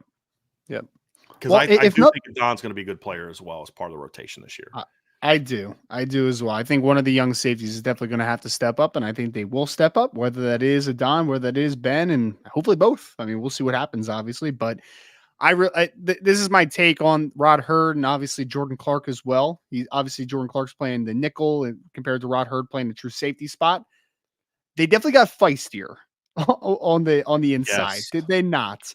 Because I think that Thomas Harper was a good football player for Notre Dame this year, but I wouldn't call him feisty. I would just call him good, right? Like he was Yeah. good and he was in his right spot and he was a good player in the air and like that type of stuff. But tackling wise, from just a demeanor perspective, Jordan Clark gets after it, man. Rod Hurd gets after it. There's no doubt about that. Now, will they have the upside and coverage at those couple spots? We'll see. We'll That's a see what question. obviously it goes. But Yeah. I mean, ultimately, if this is about, because this is speaking now more to Rod Hurd without Jordan Clark for a second. But again, Rod Hurd brings a floor to the table. Now, we can question the ceiling as far as like coverage diversity and versatility and being able to play man at sometimes. Like that's obviously not going to be there more than likely. But he brings things that you currently lack in that room. You lack experience. You lack proven production outside of Xavier Watts. And that leadership, I think, could potentially be a big thing as well, because that kid's been there, right? Like he has been there, and he was on a couple good Northwestern teams early on in his career. Now, the last couple years, not as good, but like early on, Northwestern had some success there. So overall, I mean, adding a veteran player that has experience to a room, as long as it's about, hey, you're coming in, but you have to compete to be the starter. You have to compete. Adon Schuler's going to be there. Ben Minnick's going to be there. Other guys, as long as they have the opportunity, and Rod Hurd just brings that really nice baseline as a veteran, as an experienced player, I just don't see a ton of downside to it. I just don't see a ton of downside. What's the worst case scenario for the safety room with Rod Hurd in it? I think that at least you have an experienced body in that room, which is never a bad thing in my opinion. I think when you look at the numbers too, Ryan, let's compare numbers. So this year Thomas Harper and Clarence Lewis, who were your two nickels, were targeted 67 times and gave up 40 completions. It's about 59 to 60% completion rate. You look at Rod Hurd this year, and these are Pro Football Focus numbers. He gave up 44 receptions on 59 targets. That's a 74.6 completion rate. If you look at the numbers that Notre Dame kids gave up, 236 by Thomas Harper, and then Clarence Lewis gave up 134. That's 370 yards. This kid gave up 390. So the numbers are very similar, but here's the difference. When you watch him play, when he's giving up completions, a lot of times it's just guys catching the ball in front of him. Right. It's not necessary. He didn't play a ton of man. Now, when you look at that and you compare it then instead to DJ Brown this year was only targeted 26 times, gave up 10 completions this season. Because he was always in the right spot. DJ was just always in the right spot. And he didn't always finish plays, but he was in the right spot. And they didn't put him in a lot of positions to be in man coverage like they did the year before. Yeah. And you'll see similar to Rod Hurd, but I think Rod Hurd has a little better coverage ability or coverage potential than DJ had, in my opinion. I just feel like sometimes, Ryan, you can put a guy in a position where it's like, this is what we said about Clarence Lewis. Clarence Lewis is not a corner. He's not a nickel. He's just not good at those positions. But I do think he could be good in a different role, more off the ball. That's just what I think. We've seen guys make these kind of moves before where they go from like nickel or corner to safety and they thrive, or they go from corner where they're okay, move to nickel, and they become standouts. Because it's about, is your game suited for this position? I don't know if Rod Hurd's going to be a good safety. All I'm saying is I do think the skill set we saw the last 2 years at Northwestern, when he's had about, I think, 150 tackles the last 2 years, 8 tackles for loss the last 2 years. Yep. It's much more suited for what Notre Dame asks DJ Brown to do than what they asked Thomas Harper to do. And even what he was even asked to do at Northwestern. Sure. Well, and I also think that the staff did a little bit of a different outlook on bringing in safety depth this year as well, because last year they went for a little bit of a gamble with Antonio Carter, because obviously he was a Rhode Island kid. He's an FCS kid. He played CAA ball. And that jump from CAA football, because CAA is a really good conference on the FCS level, but FCS all the way up to Notre Dame, it's a big jump, man. Yeah. You're taking a kid this time that, although his athletic upside might not be as high as what Antonio Carter's was in theory, you're taking a kid that just played Big Ten football for 5 years. Like, he's seen that, right? Like, he's played Ohio State. He's played Michigan. He has seen some good athletes, obviously. He's been in that. And so that jump up from Northwestern to Notre Dame as a solid player, just not going to be as big a jump. Right. I mean, so I think it's a more proven commodity. It's less volatile of a pickup as well. Antonio Carter was one that was a complete gamble. And I didn't hate the staff for taking that gamble, because I watched the Rhode Island film and I was like, okay, I can see it. I can see the transition. Yeah. But Rod Hurd, while he might not excite you from the upside perspective of, maybe he'll be a really good, a really high level starter because he has some athletic traits, I look at him and say, there's just not as much downside though. Like I don't see him busting out. I don't see him being a guy that transfers. Well, he can't transfer again, right? Because this is last year of eligibility. But you understand what I'm saying as far as like, get this kid the heck out of here. Like, let's not do this again, type of situation. So yeah, I think he brings just a good baseline to it, and it's not a huge jump in competition as well. And here's the deal, folks. If a Don Schuler proves himself ready to be a starter, he'll start. And this kid will rotate in. Those two guys, look, the way that Notre Dame plays, there's not your two starters and then your next guys aren't playing. That's just not how Notre Dame does it. I mean, look, they had Xavier Watts and DJ Brown both in the bowl game.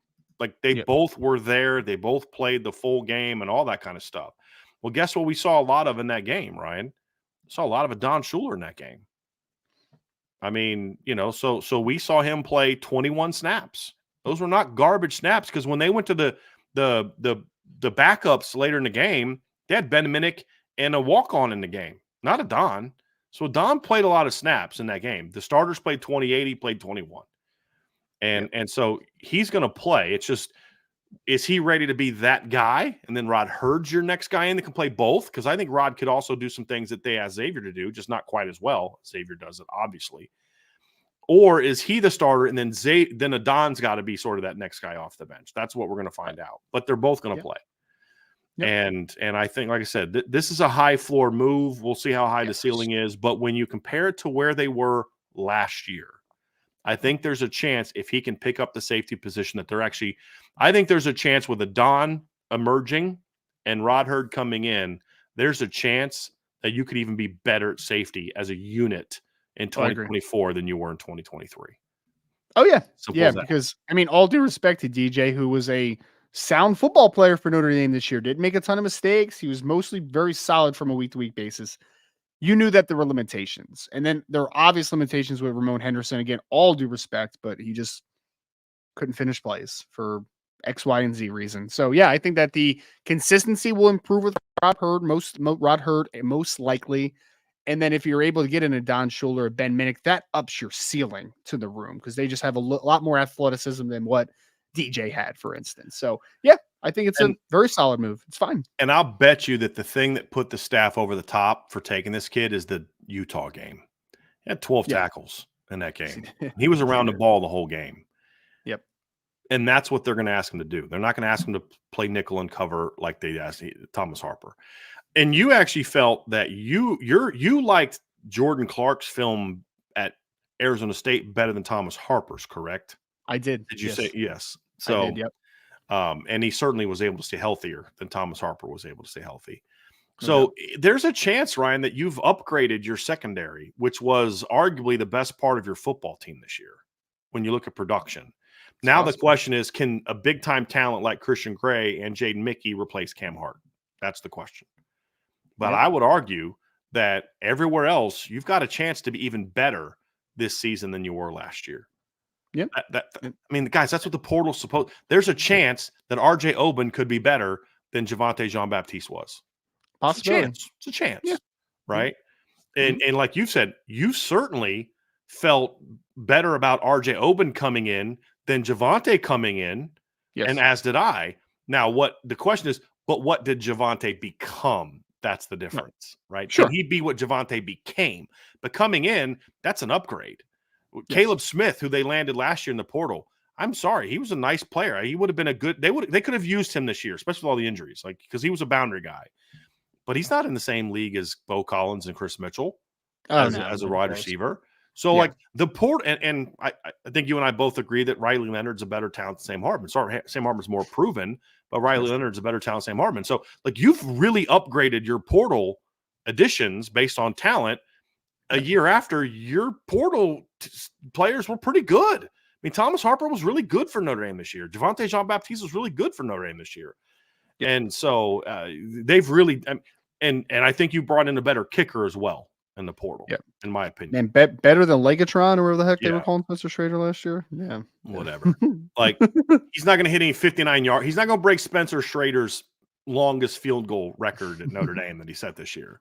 But I'll be shocked if he doesn't have a better percentage of kicking than Spencer Schrader this year because, I mean, I'm sorry. I know it's nice to watch a guy, kick a ball from 59 yards, and that's all cool and everything. But I do not want to see a guy miss 7 to 22 field goals. I don't care how cool it looks and how hard that'd have been good from 70 if it wasn't 8 yards to the right.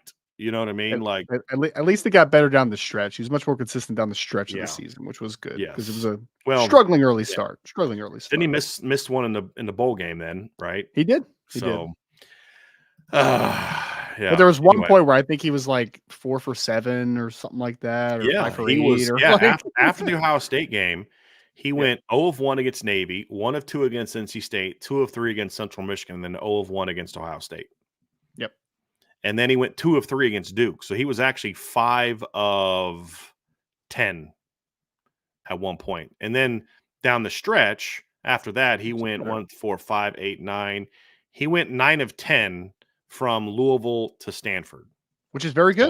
So, which is very good. Very good. So nice stretch. And then of course he misses the one against Oregon State. So he definitely got better, but that one against Ohio State, that stung. That one stung. Talk about a 17-14 football game. You missed a field goal, right? So those things can matter. Anyway. So Ryan, portal wise, we'll have a more thorough breakdown of the portal class once it's all finalized. I believe this is kind of the end for now. There are some guys that they're working on. I don't think they're going to get those guys right now. I think they're probably going to reevaluate after spring ball. Yep. But I didn't know they were going to get Jaden Harrison either. So you never know. Out of nowhere a little bit. we shall see. Kind of if they're on. But as far as I know, this is kind of it for now. They're going to kind of readdress things as we get into the spring is my understanding on the folks I've talked to. But so we'll probably have very soon, Ryan, sort of a full breakdown of the portal class will be one of our topics here coming up. I may do it tomorrow. We'll see what I haven't decided yet what I'm going to talk about tomorrow, but we'll probably wait till you and I to do that one together. Be a good breakdown of what they added and what some of the needs are and those type of things. So that'll be it. But yeah, Rod Hurd, come Notre Dame, expected move, good pickup. I think this is a good pickup. It's not a sexy pickup, Ryan, but Notre Dame's not really looking for sexy pickups in the portal. They're looking for guys that are going to buy into what they're trying to do here. And this is the kind of kid that does that. This isn't a kid that you're landing because he wanted the portal to get the best NIL deal, right? This is a different. I mean, I'm not saying he isn't looking for that. Most kids are, but this isn't what he's going in for. He wants to be developed an NFL player, but he also wants to go out there and win and compete for championships, and Notre Dame gives him that. So really like this portal class. Rod Hurd is a good, solid part of that. I didn't love the pickup at first, Ryan, just before I really dove into the film, just because I'm like, he's a nickel transition into safety and all that, and he's not good in coverage. But when you break down the film, it made me feel a lot better about picking him up. I've had some kids that looked at the portal that I'm like, ooh, I like that kid. He put up good numbers. And then you pop in your film and you're like, no thanks. Happens all the time. But this kid, that's why we don't box score scout around here, baby. No that's box score scouting. That's right. Film made me feel better. Yeah. Well, folks, that's Rod Hurd, obviously committed to the University of Notre Dame, graduate transfer safety out of Northwestern. Played a lot of nickel over there as well. We're going to get to the mailbag next. So again, folks, you know the deal. Hit that like button, subscribe to the podcast, hit that notification bell. Make sure you're going to boards.irishbreakdown.com. You would have had a little bit of insight into Rod Hurd probably ended up with Notre Dame several days ago there as well. You can also at any and all of your favorite podcast platforms, if you could just hit that like button for us, subscribe, and make sure that you hit the 5-star review on there as well. And you can leave a nice review if you want to. Word to mouth is always a great thing, right? So we're going to get into mailbag next, but thank you all so much for being here for this portion of the Irish Breakdown podcast. All right, mailbag time. Yeah. Don't have a lot right now, but I think they're going to add some more to it. Let's get rocking and rolling. Got a few super chats. From Homer TD, thank you so much for the super chat. He said, happy birthday, Coach Freeman and his daughter, Sienna. Go Irish. I didn't know it was his daughter's birthday as well. I did not know that he shared a birthday with his daughter. That's pretty cool. That's really cool. Yeah. Makes it easy to remember. You got to think if you're like I'm not really someone who really celebrates birthdays. I just, my whole thing is like, I just want to chill. You know what I mean? Like, I just want to relax and like, what do you want to do on your birthday? Absolutely nothing, and But if you're one of those people that does enjoy it, once you have a kid on your birthday, you are done celebrating your Yep. birthday. It's the way, Well, you know, he's got 6 kids, so I think that it yeah, was a great job by him to have his yeah, daughter born on his birthday, so he remembers at least one birthday that's every right. single year. That's Good for right. him. It's my Good for him. Angela's birth. My first nephew, well, my only nephew, him and Angela share the same birthday. So Nice, it's he's easy to the one remember. who I never forget his birthday. So I never forget Zachary's birthday. No doubt about it. Nice. We had Chief Brody with the super chat. Thank you so much, Chief. Can we discuss how University of Michigan fans excuse their mediocrity for years, saying they didn't cheat or pay players like Ohio State, SEC? Doesn't seem to bother them now. Let's be honest. Every fan base is that way. Yes. Every fan base hates things that other teams do, but if their team does it, they don't like it.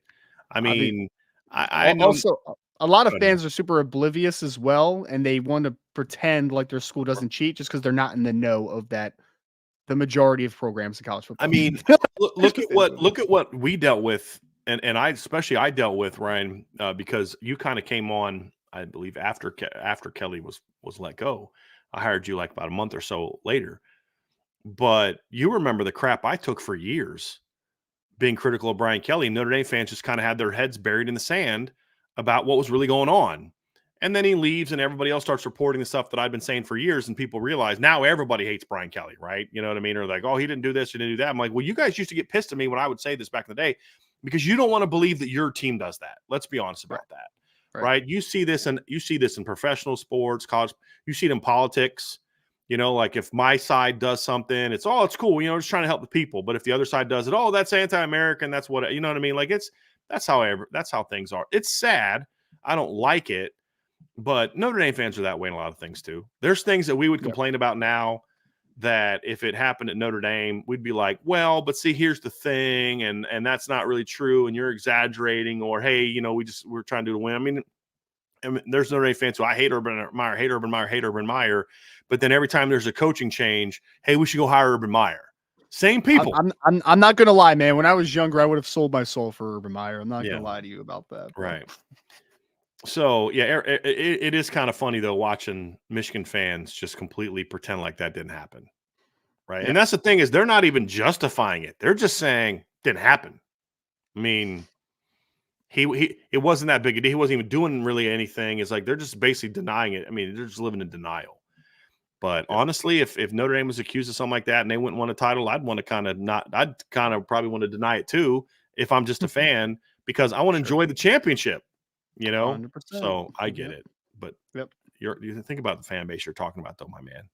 It's Michigan fans. You're expecting depth from a bunch of Michigan fans. Come on now. What do they call them? Skunk bears? Is that what they Yeah. call them? Brandon Plensner. Vince calls them Walmart Wolverines. Nice, very nice. Brandon Plensner with the question in a super chat. Thank you so much, Brandon.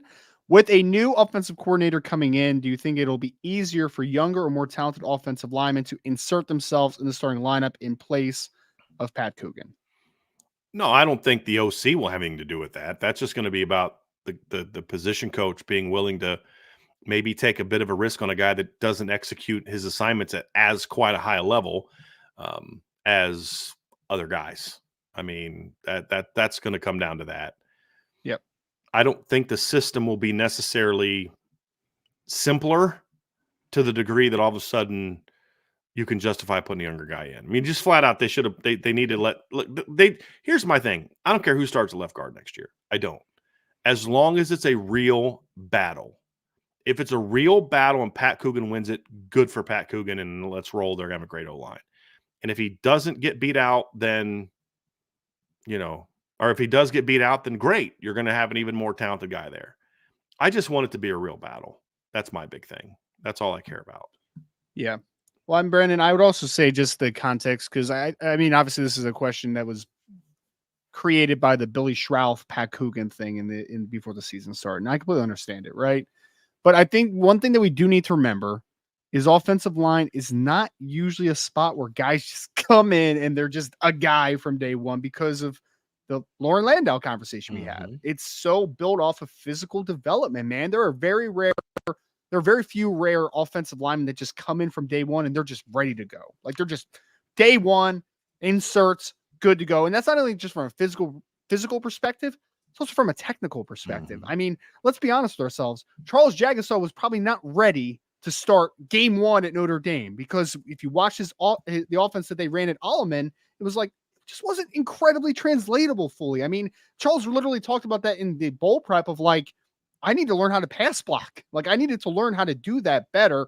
So I think there's just a lot that goes into offensive line development and being able to be that type of team early. So yeah, I think that who knows if it'll improve at that point, but offensive line is just kind of a tricky projection at times, especially early on in careers. It's a little tricky.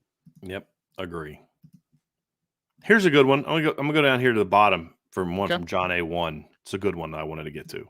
John, because we're talking offensive lineman, he says, Brian, you graded David Sanders as a 5-star as a listed 255-pound offensive lineman. Has your view on grading projected weight gains for offensive linemen changed in your grading since Joe Alt? Not at all. Couple things. Number one, I just went and upgraded his weight. He's now listed between 265 and 270. So that 255 is what we put in there when he was a sophomore.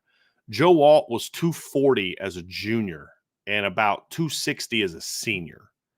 So we're talking about a kid that's a year to 2 years younger than Joe Alt. And it's also a lot about the frame, and so when you watch Joe, like, he was a tight end that you were like, can he translate to offensive line? But here's the other thing too, John. I gave Joe Alt a 4.5-star upside grade, borderline 5-star upside grade. Now, clearly I undersold it because he should have been a 5 based on how he panned out. But I gave him a 4.5-star upside grade. The reason that David Sanders is a 5-star now and not based on upside is because he's a way better offensive lineman than Joe Alt was in high school, because Joe Alt didn't play offensive line. He was a tight end who ran Sanders might be routes. the best player in the 2025 class. Yeah, he's just on film, he's just a way better player at that stage of their careers. Now, will he be better college player than Joe Alt? I don't know. It's going to be hard to be better than what Joe Alt was the last 2 years. You know what I mean? But he's just a better player now. But the upside grade's not that different. I mean, if you go back and read my film breakdown of Joe Alt, or my article when they landed Joe Alt, I was very high on that pickup because you could see the potential. It's just, to John's point, could he go from, I think he was listed like 240 when he committed to Notre Dame. Can you go from 240 to 300 and keep that athleticism? But the other thing too, Joe wasn't as explosive athletically then as David Sanders is now either. So there was a little bit more of a march for it. The unique thing about Joe Alt, Ryan, is he actually got more athletic when he put all the weight on. If you go back and watch Joe Alt in high school, he's a pretty good athlete, but he got more athletic coming, you know what I mean? And high, which doesn't happen very often, right? You don't go from 260 to 280 as a senior to 320 and get more fluid, because that was one of the things you've said about Styles Prescott, Ryan, is you made this point, is like, guys don't often gain 30 pounds and their hips get looser. Right. You know what I mean? Yeah. Like, that just doesn't really happen. With Joe, it did a little bit. Well, you know what I mean? That's what makes Joe so special, Right. is when you're talking about the evaluation of him at 322 pounds, the bend he has in his hips and flexibility he has is rare, man. Like, it's wild. I mean, because you think of most 6'8" guys getting down into their 3-point stance or into their 2-point stance and be able to get their butt down and get into their kick slide. It's not typically that easy for those taller guys. And it is for Joe, man. He's a little bit of a special dude in that regard. A little bit special. Yeah. But David Sanders is really, really good. Just right now, he's really, really good. Yep. But I do like that question, John. And look, anytime you guys have questions about how I grade or what I grade, or please bring them. Those are fun conversations to have. And more often than not, you're not the only one that's thinking of having that question. Right. So those are good to bring up. I enjoy that. Coleman Smith, I was just going through the 2021 quarterback class. The top was great with Quinn Ewers and Caleb Williams, but I think the depth was underrated. Yeah, that was an interesting quarterback class, Ryan. Let me pull that up here real quick. So that's the juniors this year, right? That's right. The juniors this year. Yeah. So now Quinn Ewers was not originally part of that class. Reclassified, yeah. Yeah. Right. But yeah, it was. So obviously, let's go to because there were some dual threat guys. Let me just pull up the way that Rivals does it. It's just, they do the dual threat. So let me just pull up the dual threats here real quick so I can kind of go through it. So you had Quinn Ewers was the number 1 ranked pro style quarterback. Caleb Williams was number 2, or was number 1 overall, but number 1 dual threat quarterback. Some other quarterbacks in the class, Brock Vandegrift was never super high on him. Sam Heward, he hasn't done. Did he transfer? He's at Cal Poly. Okay. Cal Poly. Kyle McCord, JJ McCarthy. I still don't think he's great. Jake Garcia is about to be on his 9th college in 4 years. Garrett Nussmeier, Miller Moss, Drake May, very underrated part of that class. But Drake May was ranked 9th, but he was still a 4-star kid that was ranked. I'm looking at what Rivals had him. They had him ranked number 147. So I mean, he was still ranked pretty good.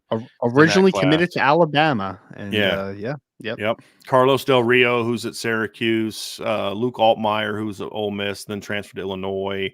Yep. Looking through it, the Christian Veillere kid, which they say that's how it's pronounced. I don't know how they got that out of how his looks name like Bellew to me. Yeah, Bellew. exactly. Yep. Right. He signed with Penn State. He was in that class. Yep. Let me see here some other names that were in that class. Santino Marucci was in that class, who started some games this year. He was the kid that started at Wake Forest. He was the 3rd string quarterback that came in and led Wake to a win at Pitt this year. Got it. But and then dual threat quarterbacks. You had Caleb Williams, Ty Thompson hasn't panned out. Jalen Milroe, I still think he's overrated. Jackson Dart this year was better than I thought he was going to be. I was never super high on Jackson Dart. I was talking to my scouting buddy about Jackson Dart the other day because my buddy told me that Jackson Dart was a lot better this year and actually looks like he might be an NFL guy. So he was way better than I thought he was going to be. I was not a fan of him coming out. Didn't like him at USC and the little play he played. Didn't like him last year. He was a lot better this year as a thrower. So he really made a jump this year. He's always a talented kid. I mean, he had a talented arm. But, I see Tyler Buckner hasn't panned out. Preston Stone. Where's Preston Stone was at SMU this year? He did some. Preston Stone was balling. He got hurt at that last last regular season game this year, but he was balling this year. Man. He was really good this year for SMU. And I think he was committed somewhere else at some point in time. I can't remember. But, he had a nice year at SMU. Rhett Lashley did a really nice job with that team this year. Rhett Lashley is a great offensive mind. I mean, you even think about what he did he fooled everyone into thinking Tyler Van Dyke was good, man. He did that. Very true. Very true. He got a lot of De'Aaron King before that, too, as well at Miami. So, absolutely. Caden Salter signed with Tennessee out of that class. He's now at Liberty. I was glad to see him go back to Liberty. Riley Leonard was in that class. He was the number 15 dual threat quarterback. Kyron Drones, who had a really nice year at Virginia Tech this year, was in that class. So, he's right. This is a very underrated quarterback class. There's a lot, not a lot of great guys, but you're going to have at least 2 first rounders out of this draft class. And barring Quinn Ewers just having a bad injury or just utterly collapsing next year, he'll probably be a first round pick.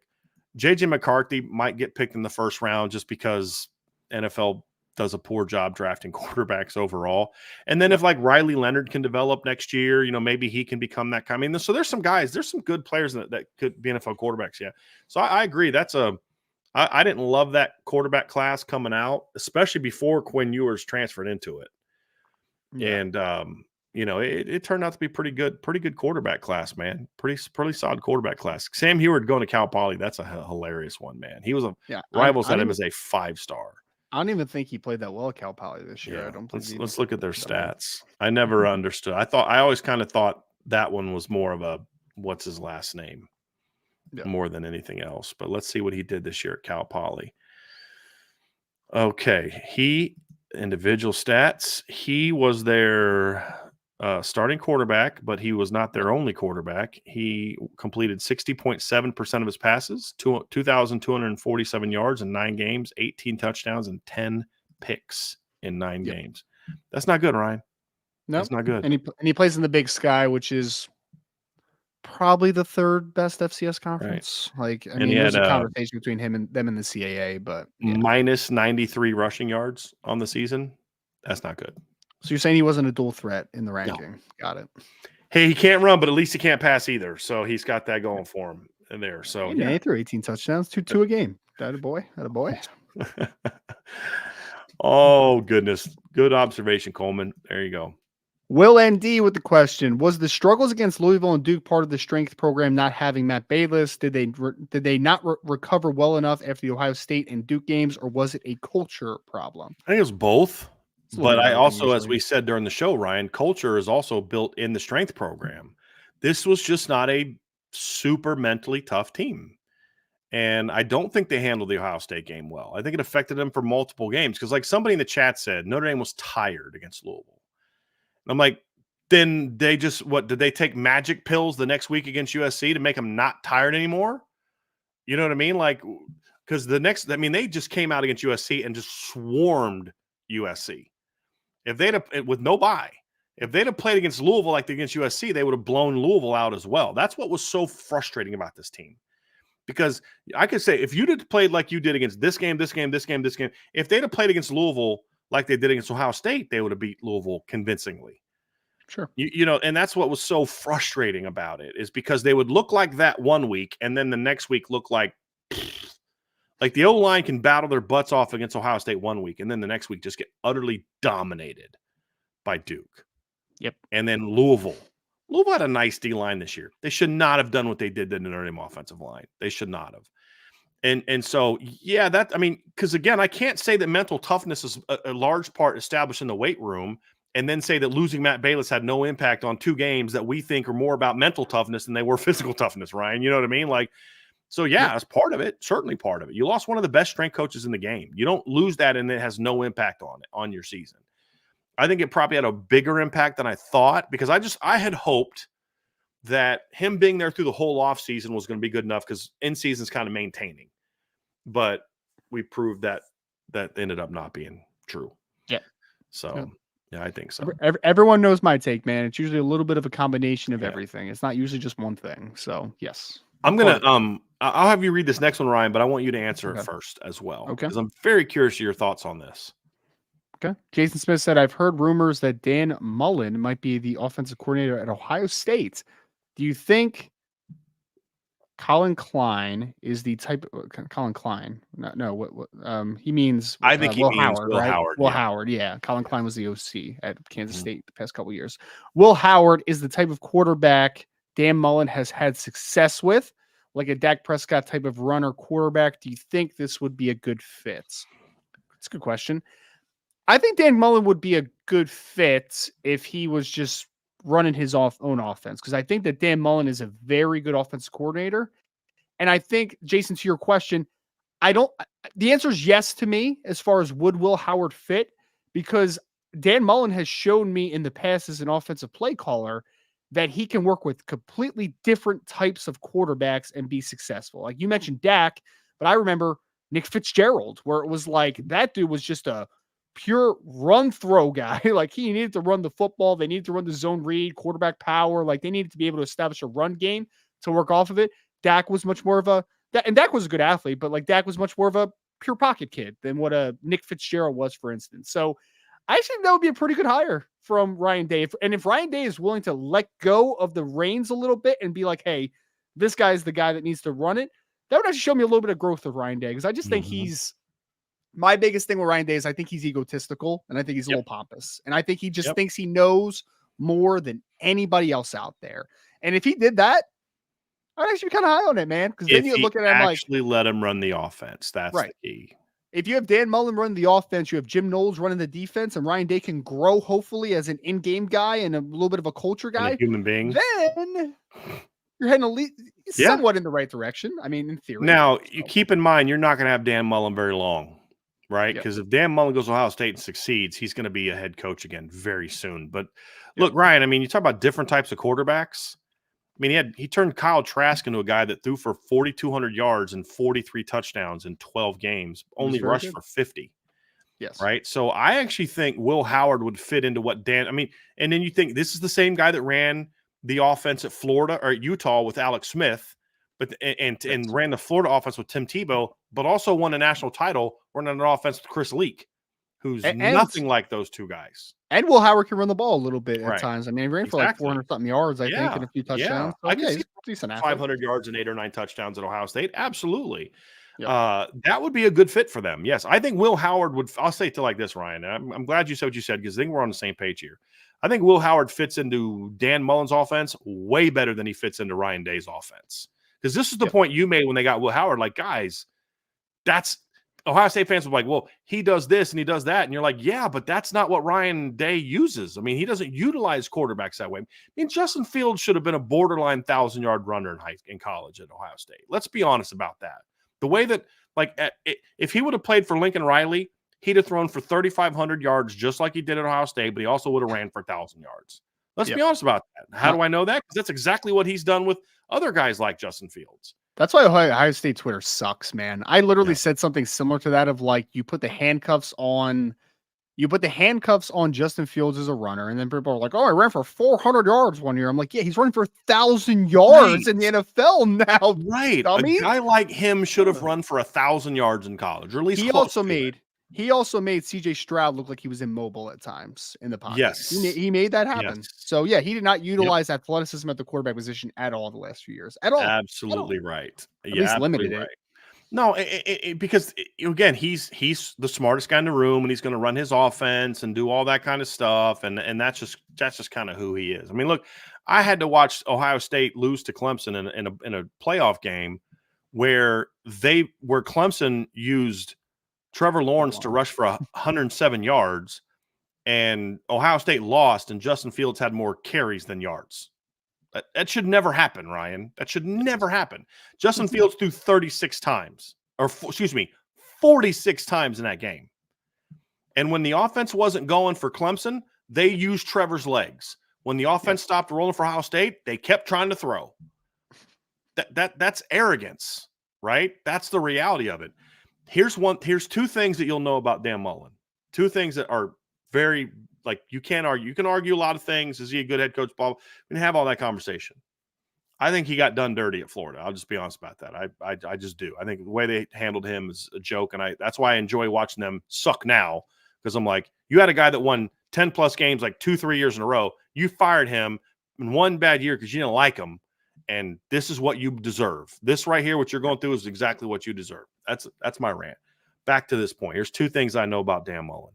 If you give him a quarterback that can use his legs, he'll know how to use it, but he'll tailor it to really fit. He won't try to make Will Howard be Alex Smith or Tim Tebow.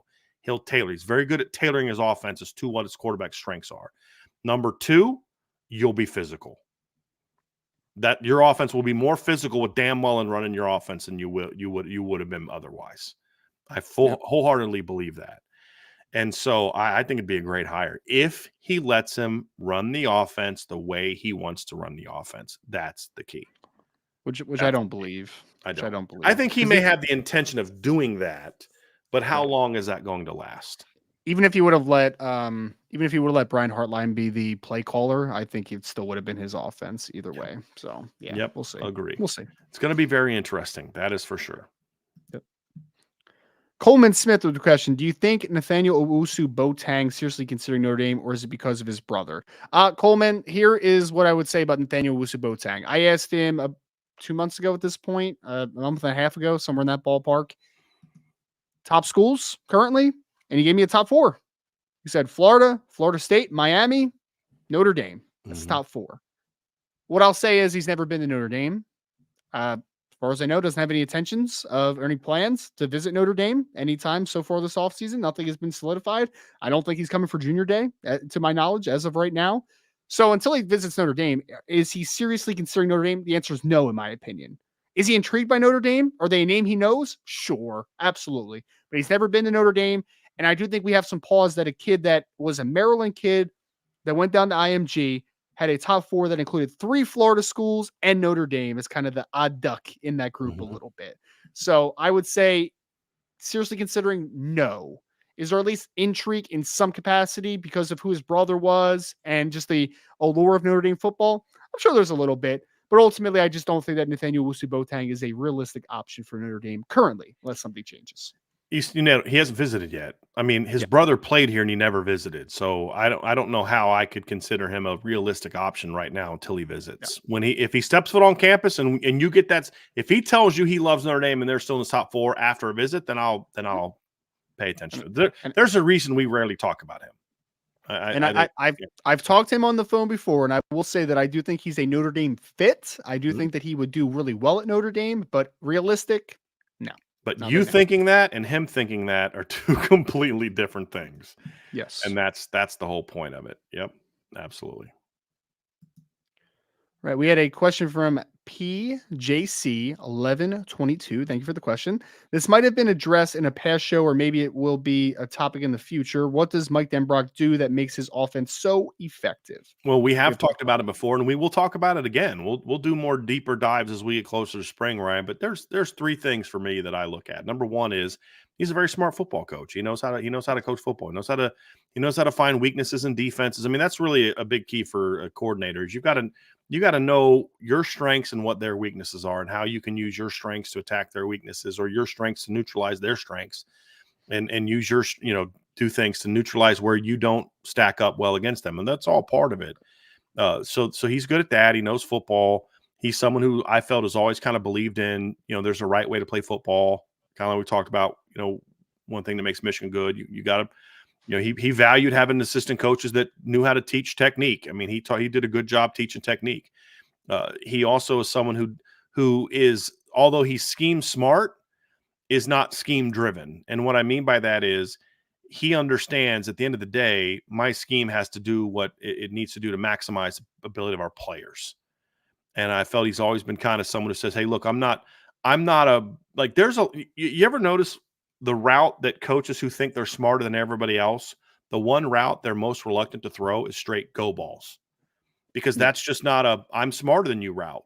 They'll do it off of like a formation that like does all this and then gets a guy going on a go because I got to show that I got some creativity. Mike Denbrock has shown at Cincinnati, at Notre Dame, and LSU. I have no problem just dropping back, and my guy's better than your guy, and we're just going to chuck it up. Yeah. No problem doing that. We're going to run inside zone 5 straight times until you stop it, because my guys are better than your guys. Throw it outside the Brian Thomas and Malik Neighbors, like that works, right? It Like, does. it And works. now look, he doesn't get the same reputation that a Joe Brady got and some of these other guys got, even though his offense was elite. Because Why? he's not young, and he's not Well, he's like not that young, guy. Yeah. right? Yeah. And they don't do these like crazy and all these intriguing type of Lincoln Riley-esque pass stuff. It's like, but I can get guys open when they need to get open. I can scheme guys open. I know how to utilize my players, and we're going to go out and play the game the right way. And like I have a friend of mine who was like, they just played street ball with Jaden Daniels, and I'm like, yeah, why not? Like, you have a kid that can do that, utilize that. And then when Garrett Nussmeier was in the game, the couple times he was in the game the last 2 years, they called the game differently when Garrett Nussmeier was in the game. Why? Threw for a mess of yards. Yeah. Because he's not Jaden Daniels. Right. So I think that's smart. I think it's smart to utilize your ability, but that's a big thing for him. This is what the strengths of my players are. The offense that you watch in 2014 looked a lot different than the offense you saw in 2015. Why? Had a very different quarterback in 2015 than he had in 2014. And I think those are three things. And the fourth thing I should add this to, Ryan, you're going to have good players. You're going to have talented players on offense at Notre Dame as long as Mike Denbrock is here, because that's the other thing. He's a very good recruiter. You did an article on this at Irish Breakdown this past week, and you just go look at there's a dozen really good players that I could point out to you. Hey, Brian, you could add this guy in there as a guy that Denbrock was the secondary for. But it's like, don't need to do that, because the ones he was primary for makes the point. Like this is a dude. And you're going to have talent on offense. There's no doubt. The good news is he's inheriting a very talented situation already. And that's exciting. Yep. It's very easy, man. He's a guy that understands his player's strengths, and he understands how to succeed with that. So, and his own.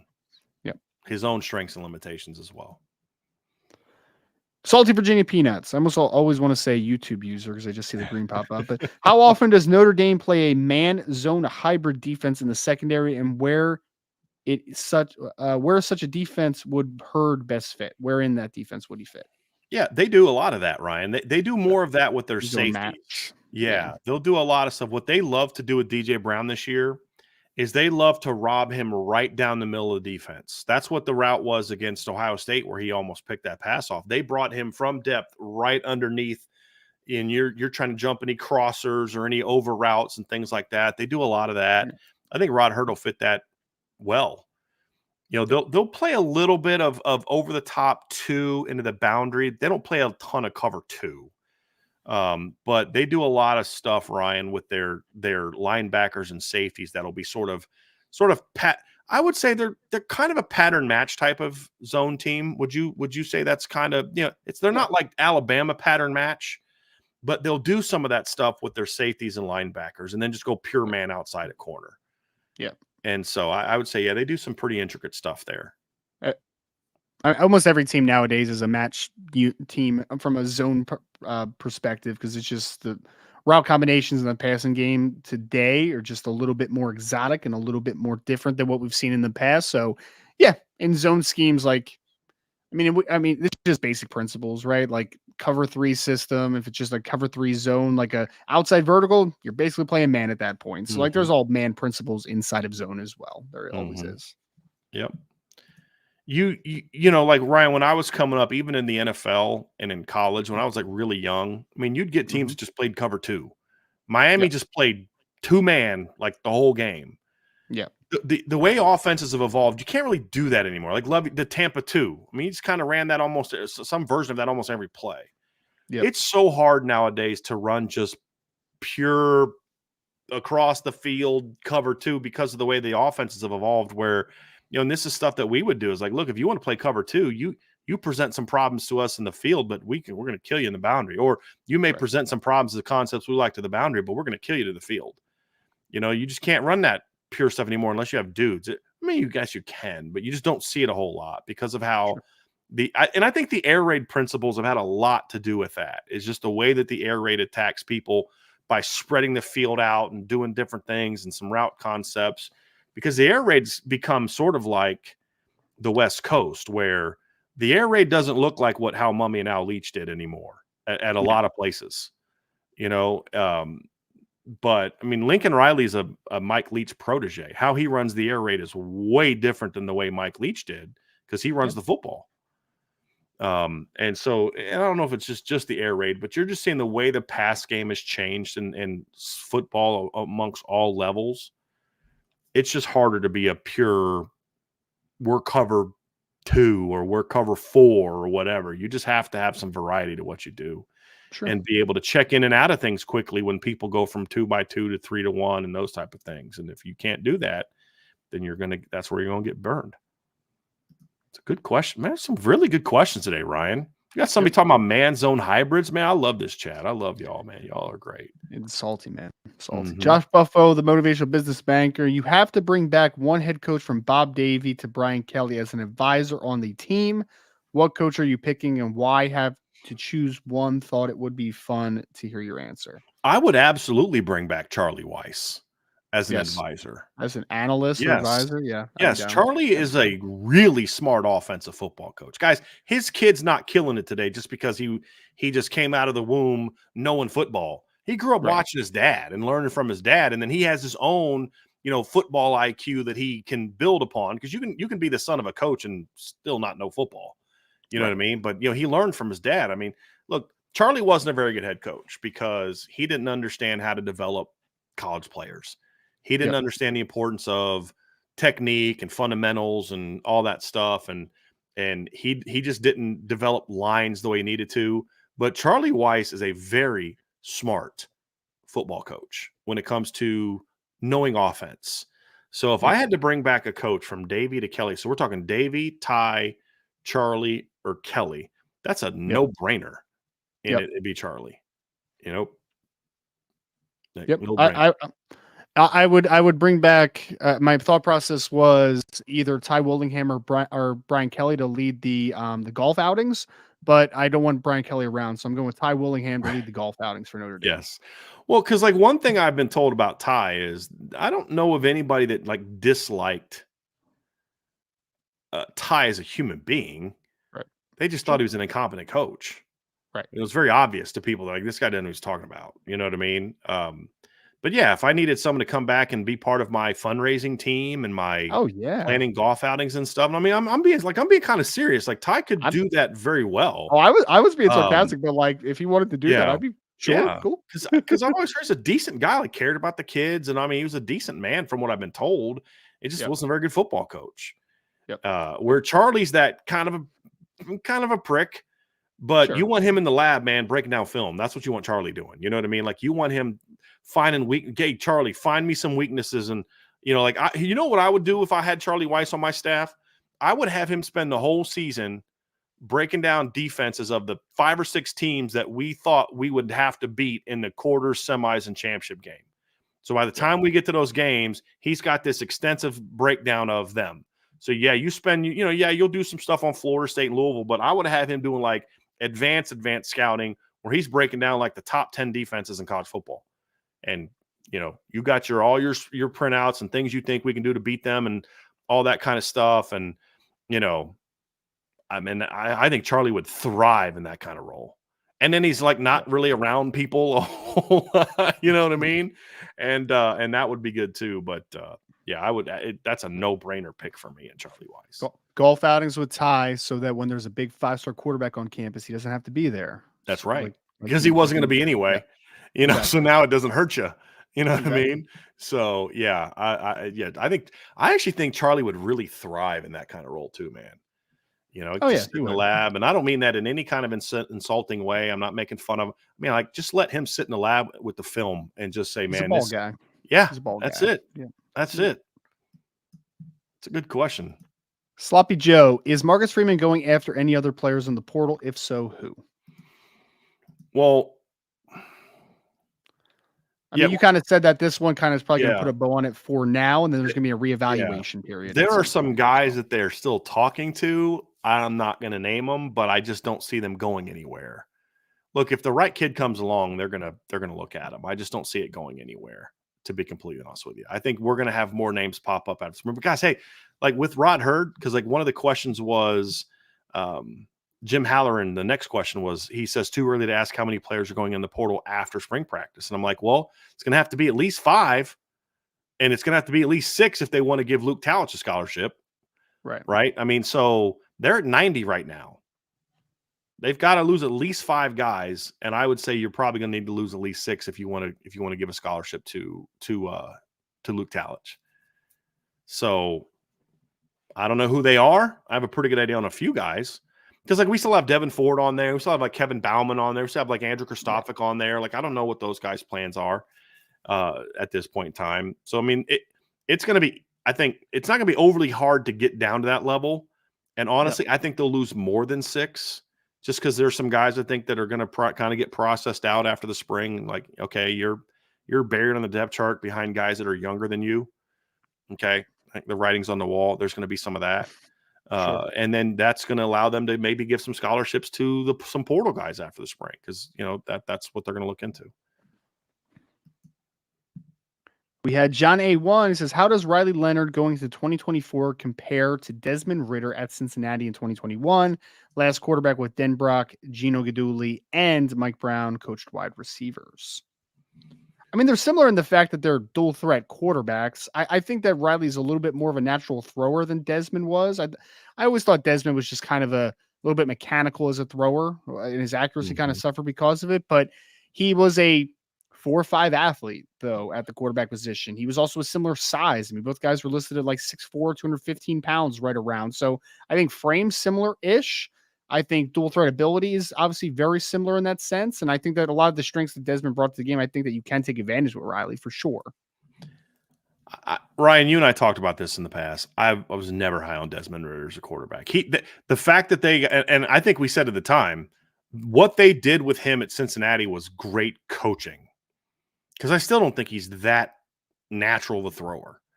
I think he's a good athlete, had a big arm, but he's just not a natural thrower. I think Riley is kind of the opposite. I think Riley's a pretty natural thrower. He just doesn't have a big arm. He doesn't have like a big cannon for an arm. I actually didn't think Desmond had that strong of an arm. That's really. I thought he did. Not really. But I thought he did. You may have not thought he did, but I thought he did. But I just never thought he was a natural quarterback, just more of an athlete than a quarterback, in my opinion. So I like the production they had. I go back and say again, guys, like that was a great coaching job. It really was a great coaching job by that staff. Sure. I thought the talent they had a legit 4'4" athlete at running back in Jerome Ford. They had legit NFL talent at wide receiver. They had 2 I don't know if they're in the NFL now, but like I thought potential NFL players and Josh Wiley and what was the other kid's Leonard name? Taylor. Leonard Taylor at tight Yeah. end, who were pretty good athletic guys. I thought that was more of the reason for the success than Desmond Ritter was.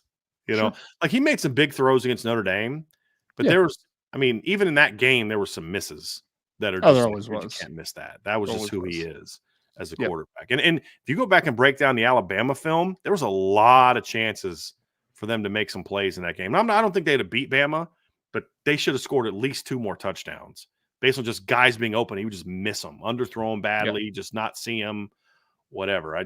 Yeah. And I think Riley is a much better processor as well. And I always as I think Desmond, I thought as a runner was just more of an athlete.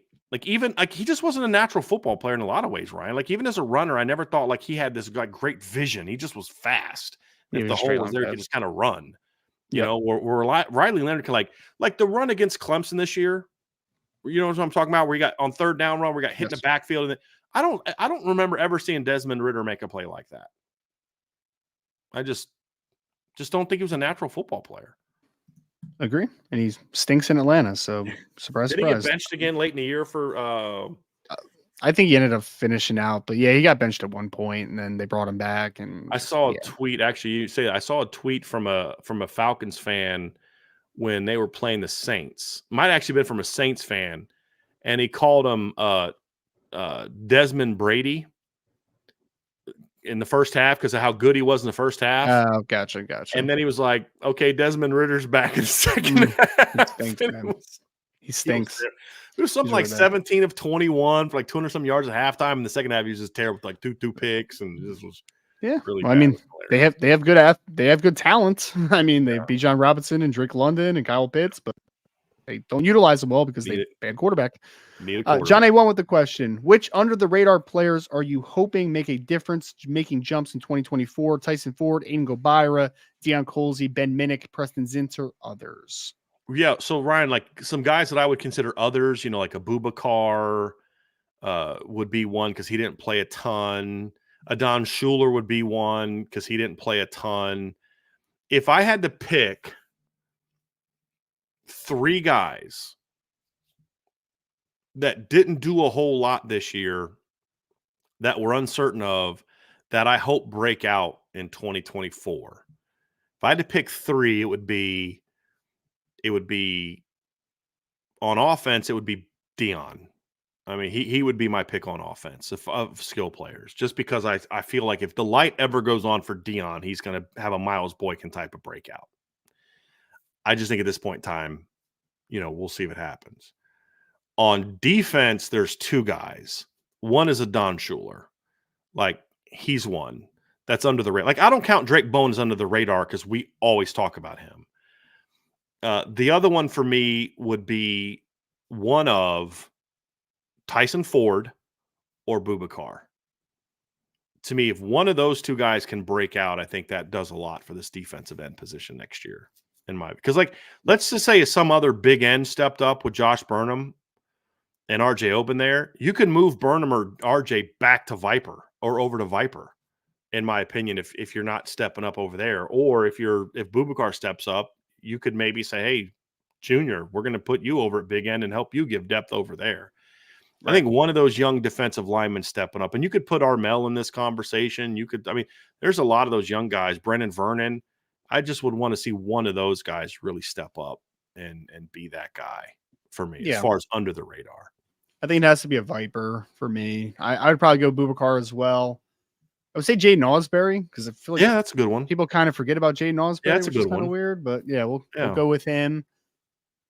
Man, offensive wise, I talk about those guys a lot. Maybe like a lineman, Ryan, like a maybe Sam Pendleton. Maybe Sam Pendleton pushes, or Sullivan Atcher's too good that you move him inside a guard. Or we'll go with that. We'll go with that. Yeah. I don't see that happening as much because, like, under the radar, none of the running backs are under the radar, in my opinion. None of the. I like if Eli Raridon broke out with Mitchell Evans hurt, that's not an under the radar type of guy. No. We talk about him a lot. I think the reason I went with Dion is he's the only receiver that I think we just kind of don't talk a lot about because we just assume he's just not going to step up. But he's one that if the light He goes burnt on, me he's last pretty year. good. He No, burnt I me get last it. year, so I get it. I not going get it. that well. He's 100% in show me mode. Like there's not a lot to say about Dion right now. He's got to show it. Right. But I think we'll all agree that if he shows it, you're going to be better at receiver this year. There's no doubt. The tools are there. It's just like the Miles Boykin thing, Ryan. That's not the norm. A guy that doesn't do anything for 3 years and breaks out and turns into a day 2 draft pick in 1 year at a skill position. You just don't see that a whole lot. I mean, like Rome Odunze got better and better and better every year, but he caught like 40 balls as a freshman. It wasn't like he didn't play. He just wasn't a star until year 3, you could argue. You know what I mean? Part of that was the offense he played in his first couple years at Washington as well. But it'd be nice. It'd be nice. We had JHT 1988. Guys, do you think people, fans, ESPN get tricked by star ranking because when they hear 5-star, they think Trevor Lawrence, Tua Tagovailoa, Deshaun Watson, etc., and not realize that all 5 stars are not made equal? I mean, to a degree. I mean, I think when you hear the 5-star, I mean, one, outside of just players for a second, like 5-star, you think of elites, right? You think of the best of the best. And then when you hear the word elite, you think about guys like that, the guys that are the cream of the crop, the guys that have been the success stories. And I think the biggest thing, though, for me is that people don't do their own homework. Like they just kind of fall into that. He's a 5-star by one platform. He's got to be really good. And then you watch him. Sometimes you're just like, I'm not sure. I'm not sure about that one. So I think the names definitely do come to mind, though, when you hear the word 5-star, because elite is kind of pushed into the 5-star, just vocabulary. Well, there's also a business reasons why ESPN and people talk about 5 stars, because they all have their own ranking services that they want to make money off of. So, I mean, that's going to be part of it. Like one of the lamest things that people say, well, 5 stars hit at a higher rate. Well, again, we're talking about the obvious guy. Those are obvious. It doesn't take a rocket scientist to look at David Sanders and be like, that guy's really good. It takes a good evaluator to look at Joe Walton and say, that guy's going to be really good. At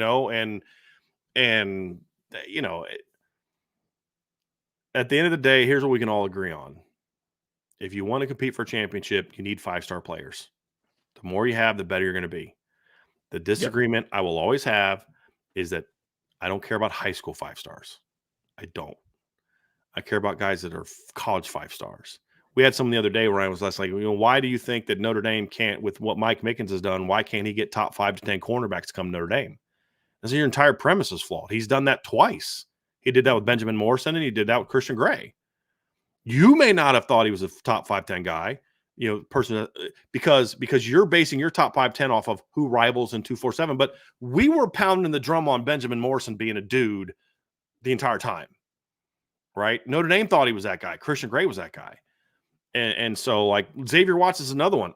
He's top 100 player coming out of high school. And by the way, I was talking with a buddy of mine last night. He asked me, who's your best Dallas Golden comparison? I said, it's Xavier Watts, because this kid could start at 4 different positions and be a pretty good football player. And Xavier was that way. But it's like, just because everybody else thought he was a 3-star doesn't mean he was a 3-star. Just because he was playing in Omaha, Nebraska, and nobody, like you said, Ryan, it's like they're just, this site ranked him as a 3. Well, they all rank him as a 3. I can't be the only outlier. And I'll say this about On3. That's the one thing I'll give Charles Powers credit for. He will, if his ranking is way off from everybody else, he'll stick with it. And I kind of respect that. I think he's nuts in some of his rankings, but I like the fact he's willing to say, I know that everybody else has, I'm willing to miss on CJ Carr compared to everybody else because I'm convicted about it. I think he's dead wrong about CJ. But I at least give him credit for being willing to say, hey, I think this kid's good and nobody else does. I'm still ranking him high. I kind of respect that a little bit. I just don't think he's great at evaluating certain positions. That would be my takeaway. But, you need 5 stars. There's no doubt. I just don't care about high school 5 stars as much. Next question, which is a super chat from Tyler Evans. Thank you so much, Tyler. Hot seat head coaches this upcoming season. Who are they? Well, I mean, we were talking about one earlier, Ryan, and Billy Napier, to me, he's on a seat that is on fire. I kind of go conference by conference. ACC, I think Tony Elliott's got to get things turned around pretty quickly, in my opinion. Just don't know if Virginia cares that much about that, but Yeah. could be wrong. If they're trying to, here's what could I agree with you, but here's the thing that could if things happen to where all of a sudden the ACC's imploding, there's going to be more importance for Virginia to do something to make themselves coveted, because I do think Virginia will be a team in some degrees that a lot of schools are going to covet. We've already heard that the ACC or the Big Ten and SEC are actually more interested in Virginia than they are other teams that people think about. And that's because of the market and there's different reasons for it, but it's a very wealthy alumni base. You know what I mean? That matters too.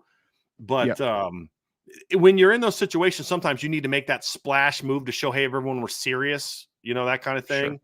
Sure. That could present that kind of kick in the butt. Outside of that, I tend to agree with you, Ryan. I think Tony Elliott's a good guy, does things the right way, and there's a level of respect for that at Virginia.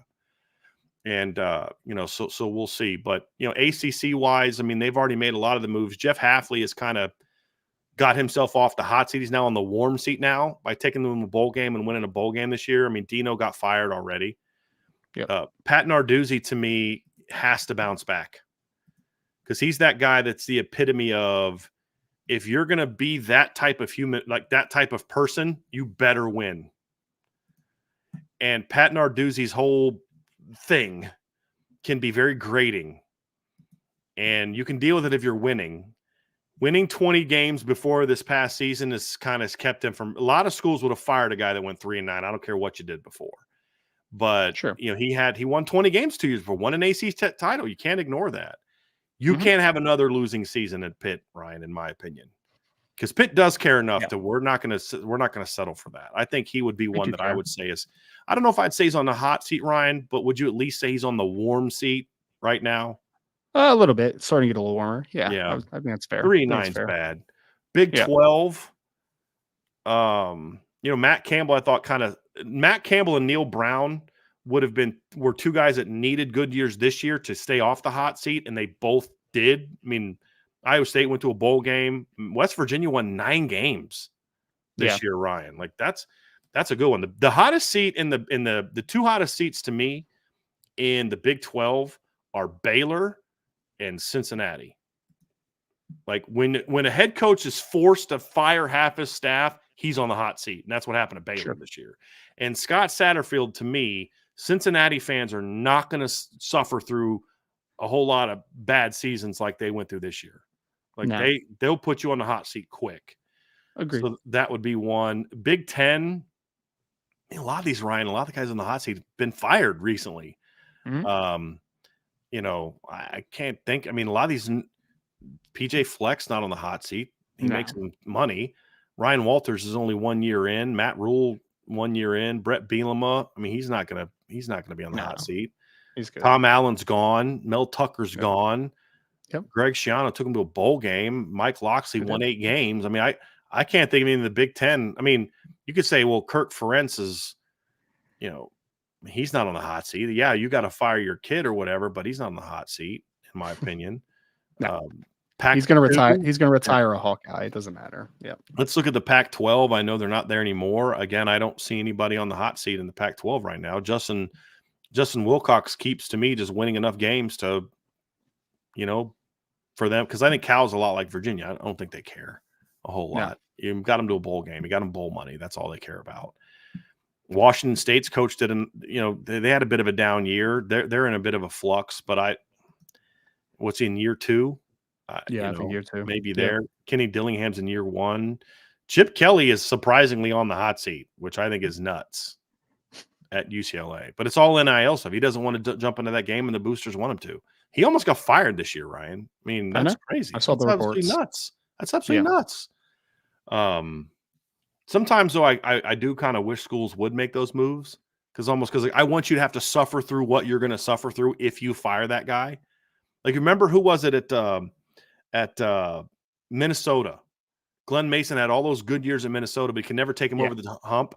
And so they fired him, and then they kind of like sucked, for a while. You're like, that's what you get. That's what you get for that, because you didn't realize what you had there. Yep. Oh, Michael S. with another one. He says, outside of Notre Dame, who do you see as the 2024 national champions? Can I see a little bit of offseason, man? Just a Yeah, I little bit mean, of offseason. I don't have I an mean, answer to your here. point, Ryan, there's still a lot of NFL draft decisions that are going to get made. Yes. Like I have a buddy of mine who's like, "Oh, Michigan's going to take a huge step back," and I said, "Well, based on what?" And he's like, "Well, Harbaugh's not going to be there." I'm like, "But we don't know that. I don't Right. think Harbaugh's going to be there. But can we at least wait till we know for sure to just assume Michigan's going to take a step back?"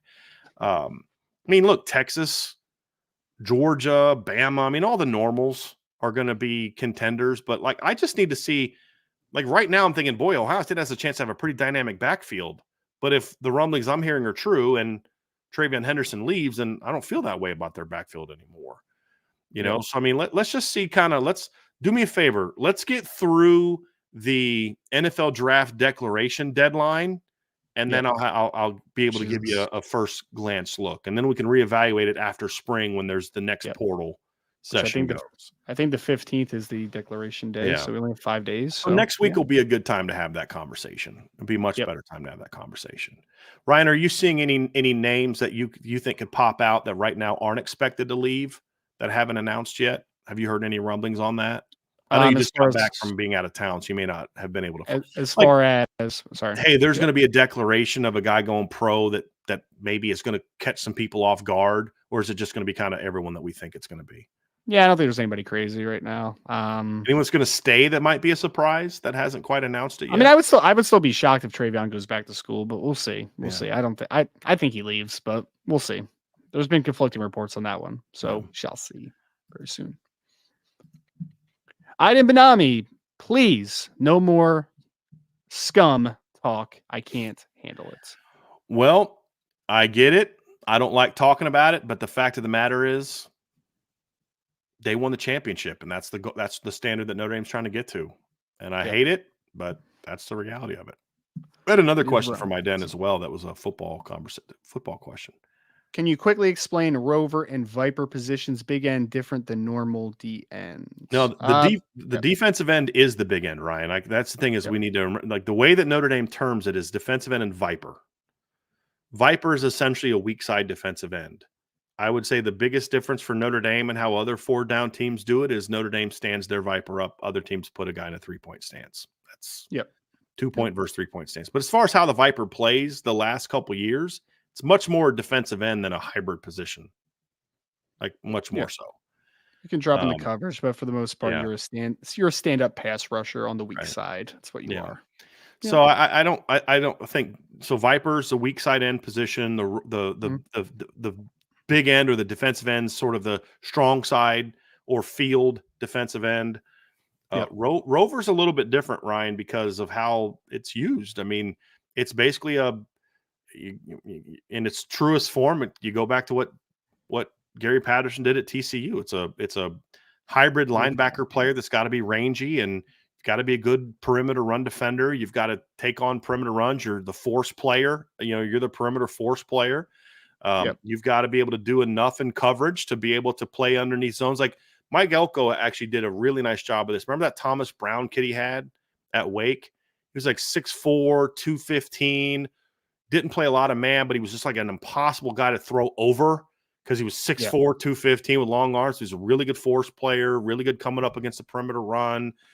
A guy that can also, in an ideal world, I think you also want a Rover to be a guy that can tuck inside against certain looks without having to substitute personnel, depending on motions and stuff and tempo teams. Instead of him having to flip sides, can you tuck him in and bump the will out into the boundary if a team goes with a quick motion or something like that? But it's a guy a Rover in the traditional sense has a lot put on his shoulders. What we're seeing, however, Ryan, is more and more teams are going away from that 4-down Rover, and they're going to more of a 2-down Rover and then nickel on 3rd down and subbing out. It's all subbing. So you're seeing a lot more. And that's been in the NFL longer than college football. This is one of those ones where it's now bleeding down to college. Where in the NFL, I've read somewhere like 6 or 7 years ago, I read an article that talked about NFL teams are minimum 60% of the time in sub packages. Where at the time, 6-7 years ago, most college teams were in their base defense a ton. Now we're seeing way more of that stuff in college. I don't know what the stat is this year, but last year there was only one team that was in base defense more than 50% of the time. So everyone's in sub. Actually. Ravens? I think it was the Seattle Seahawks, I Seahawks? believe. Interesting. Yeah. Which makes Which would sense because you which Pete you are Carroll's a little bit of an old school guy. well, So but would you also say that he also built things into his base defense to try to be more versatile over his tenure? At least he used to be. Where the way they yeah, played their defensive ends was a little bit unique and that kind of stuff. That's at least how they used to be when I watched the NFL more. They had a very yeah, unique the team that beat the Broncos. Again, this is a decade ago. They had a lot of that stuff, like the way they had their big corners and like just a lot of different the way they used their ends. Who was the guy? Michael. Michael Who's that? Bennett. Yeah, Michael yeah. Bennett. Yep. So like they could go from 3 to 4 really easily. A lot of different weird Yep. stuff that they did back Yep. then. Here's a funny one from Chief Brody. Why do you also have Michigan going 7-5 this year? That's if Jim Harbaugh leaves, then I could see them taking a step back because they're going to have a much tougher schedule next year. Yeah. As well. Yeah. 7-5 is a pretty down drop. That's a 15 big drop. So. It's not as bad as what TCU did this year, but yeah, that would be a tough one. John A1 said, rank the following Notre Dame offensive lines 2018, 2022, 2023. That's a pretty easy one for me, Ryan. I'd go 18, 22, and 23, but I'll say this, my asterisk, 22 at their best was better than 18 at its best. The problem is 18 was much more consistent than 2022. Yep. And then 2023 was a distant third in this conversation, in my opinion. John, I think you have it in order already. I was literally going to say that, so I think you have it already. Yeah. That 18 was a very underrated line. It wasn't a dominant line, but it was just a good offensive line all year. Even after Alex Bars got hurt, I thought they settled in and, it's like a couple games where, it's like, okay, you got to get used to not having Alex because he was pretty good before he got hurt against Stanford. But that was a pretty steady line that year. I mean, you had Liam Eichenberg in his first year as a starter. You had Robert Hainsey when he was in year 2 as a starter. You had Sam Mustipher on that team. That was a pretty steady offensive line. Aaron Banks ended up starting at some point in time that year and was a pretty good player as well. That was a good line. And I'm glad he did those 3, and we didn't talk about like 17 and 15. Those are obvious no-brainers. Good question, John. Let me ask this one, Ryan, because this is for you. Irish Fan 15 says, Ryan, how would you rank the receivers in this year's NFL draft? How big of a gap is there between Malik Neighbors and Marvin Harrison Jr.? I mean, Marvin Harrison Jr. is wide receiver 1 in this class. I just don't think there's many holes that you can poke in him. I mean, he's long. He's a pretty nice straight line athlete. He's flexible. He can run routes. He can win contested catches. Like, he's just a very easy evaluation. Every year there's some guys that are just like, yep, easy. Like, let's move on here. I actually don't have Malik Neighbors as wide receiver 2, Irish Fan. So, like, to that question, it's a little bit of a drop. I mean, I would still comfortably take Malik Neighbors in the top 15 picks based upon what he did this year. Who do you have as number 2, Ryan? I like Keon Coleman from Florida State. That's my guy this year. Yeah. Can I ask you a question? Why do some seem to be more down? I've seen some that have him outside the top 5 as far as like when they look at their mock drafts. That's mostly fantasy football analysts who fall in love with separation, guys. Yeah, sure. And I'm like, yeah, Calvin Ridley has separation, but he can't play with any physicality at the catch point. But anyway, yeah. So I have Keon Coleman. I do have Malik Neighbors currently at my wide receiver 3, and I think they both have an opportunity to go in the top 20 picks or top 15 picks potentially. So it's a really good wide receiver class, but I do think that Marvin Harrison Jr. is comfortably wide receiver 1 in this class. I think I know your answer. I have 2 questions for you about this, Ryan, and then I think I know your answer to your second one. Number 1 is, where do you see Rome Odunze? Because I know there's been this big Twitter draft debate about Rome Odunze, and I've seen a couple of your buddies go hard at the people that are like, he's not that good. I was just kind of curious about what your thoughts are, where you see Rome Odunze stacking into your because you would have, would you say Malik? Did you have 3? Malik 3. Yeah. Malik 3? I have Odunze 4. So I actually had 4 guys going in a first round mock draft, 4 wide receivers in the top 10. So I had Odunze going, I think number 9 or 10, and that was before the draft order was finalized as far as like non-playoff teams. But yeah, I mean, he's really good, man. I mean, he's obviously a vertical separator outside. He's very fast. He's got good catch point ability. I still think his play strength needs to improve a little bit. I still think that he can kind of get knocked off his green line a little bit, but overall, I mean, height, weight, speed, not a ton of guys like him. So, I mean, he's going to run like 4.38 at 6'3" and some change and 217 pounds. So he's a very talented player. Who is the one player outside the top 5 that in 10 years we look back and say, this guy, I think I know your answer to this one. This guy, how did this guy fall out of among the top 5 receivers in the draft. Because your 5 is what? You've got Marvin Harrison Jr., Malik Neighbors, Keon Coleman, Roma Dunes. Not in order, just your 5. Who's your 5th? I should just Brian Thomas Jr. Oh, never from mind. LSU. So then my answer won't be there. I thought you had him outside the top 5, but I also know you love his upside. So I thought he was going to be your answer. So okay, so then that question is negated because like he's that kind of guy, Ryan. When I watch his film, and I haven't watched near as much as you have, I see a guy that like still is very raw as a player, but good Lord, he has tools. I mean,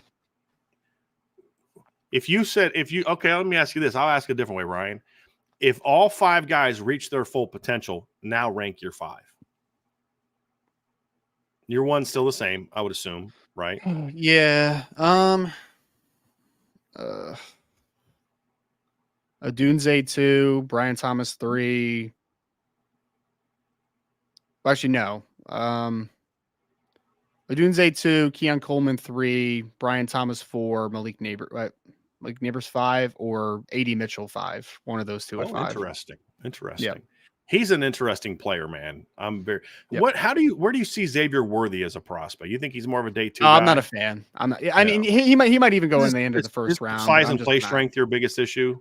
Yeah, I'm not. It's just not. He's not my flavor of a prospect. So, I mean, could he be good in a certain role? Sure, but 160 something pound wide receivers are such major outliers. Who's not strong? Who's not strong? Yeah. He also had dropped issues in the past as well. So, like, I'm all right. In the past, you mean the last time they played Washington, the end of last year? I mean, goodness gracious. Yeah, I'm with you on that. Yep. I think he's a really good college wide receiver in certain roles. He's dynamite. That does not project to the next level when he's playing against grown men. Yeah. Yep. John A1, what are the skill set differences between Jadarian Price and Jeremiah Love? Who's the more physical runner between the two?